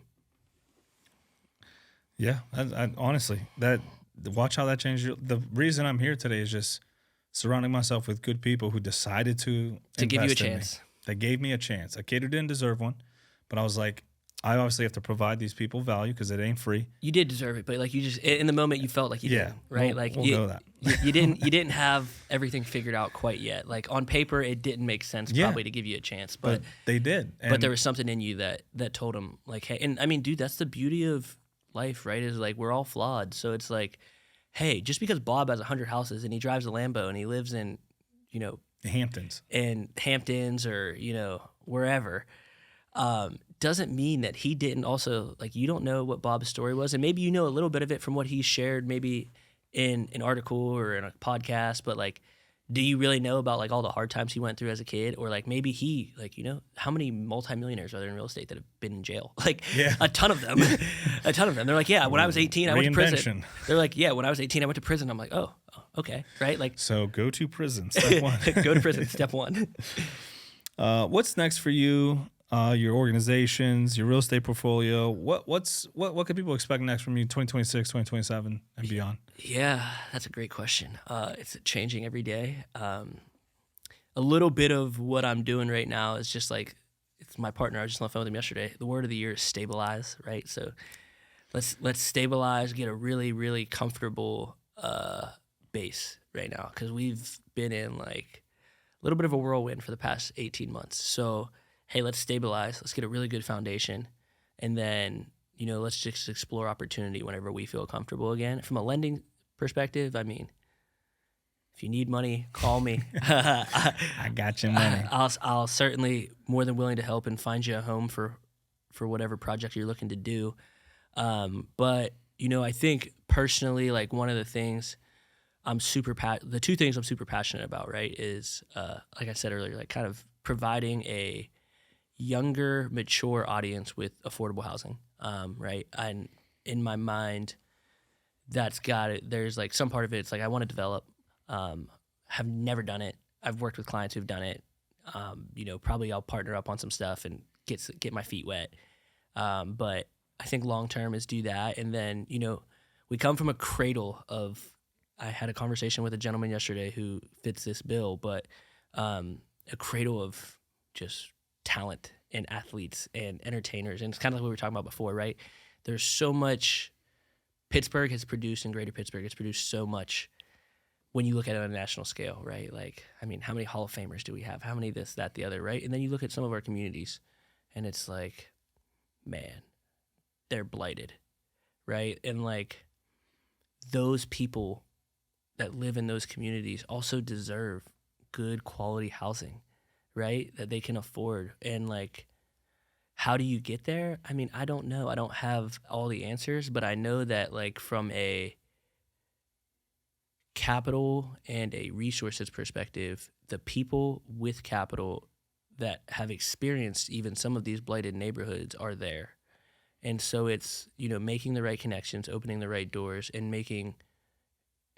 proposing investment projects that make sense for everybody, being the end tenant or homeowner, for me and for the the potential investors. So that's something that me and a couple buddies from college have been looking at, is kind of getting into some space with working with select athletes and I don't want to say entertainers, but those of who have followings and creators. Yeah, that's the new word, creators. Yeah, those who have platforms to just kind of give back to the communities they came from, right? Because as I'm sure I say athlete from not great blighted neighborhoods, you probably can think of a few, right? And I think of a few that come to my head, and it's like, hey, how great would it be for that person to have a housing development in their hometown that provides affordable housing to folks that like he grew up with, right? Like, well, that's what blows my mind with some of these people who make it. It's like, don't forget where you come from. Yeah.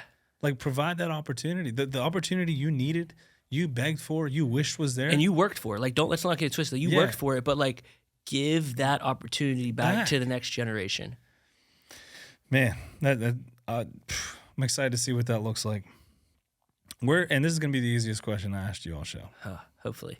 Where can listeners connect with you, talk real estate, or follow your journey online? Yeah, so Instagram, I believe, I say believe, I know what it is. I'm pretty sure it's cnorman03 on Instagram, and I'll give you all my stuff so you can put it on there. But yeah, man, follow me on Instagram. There'll definitely be some more real estate specific content. There'll be some stuff about what I'm doing, just fitness wise, like, doing hard shit. Signed up for the full, run another half, gonna do a high rocks. So plenty of interesting content. And there'll be a link tree in my bio, right? Just to hey, fill out a quick form, just so I have some understanding of who you are, what you do, and what your experience is, and find some time to connect with you and hop on a call. Let's go. And this is going to be the toughest question, right? We talked about a lot of stuff. The episode's ending, and I like to leave the listeners with something to kind of take home with them that they can, everything we talked about. When the episode ends, I want them to have something that sticks with them. So if you could summarize your philosophy in 30 seconds or less, what would you say? Do hard shit, and it's incredibly satisfying. Shoot for the stars, land on the moon. Hey, there you have it, folks. I appreciate you for coming on the show, sharing your story. This is the one with CJ, and we are out. Later. And we just got to hear a little about CJ Norman's story. If you're a regular of the show, we like to end the episode with a challenge for the week. We talked about a concept called eating the frog. It means doing the absolute hardest, ugliest, most uncomfortable task of your day first thing in the morning before you have the chance to talk yourself out of it.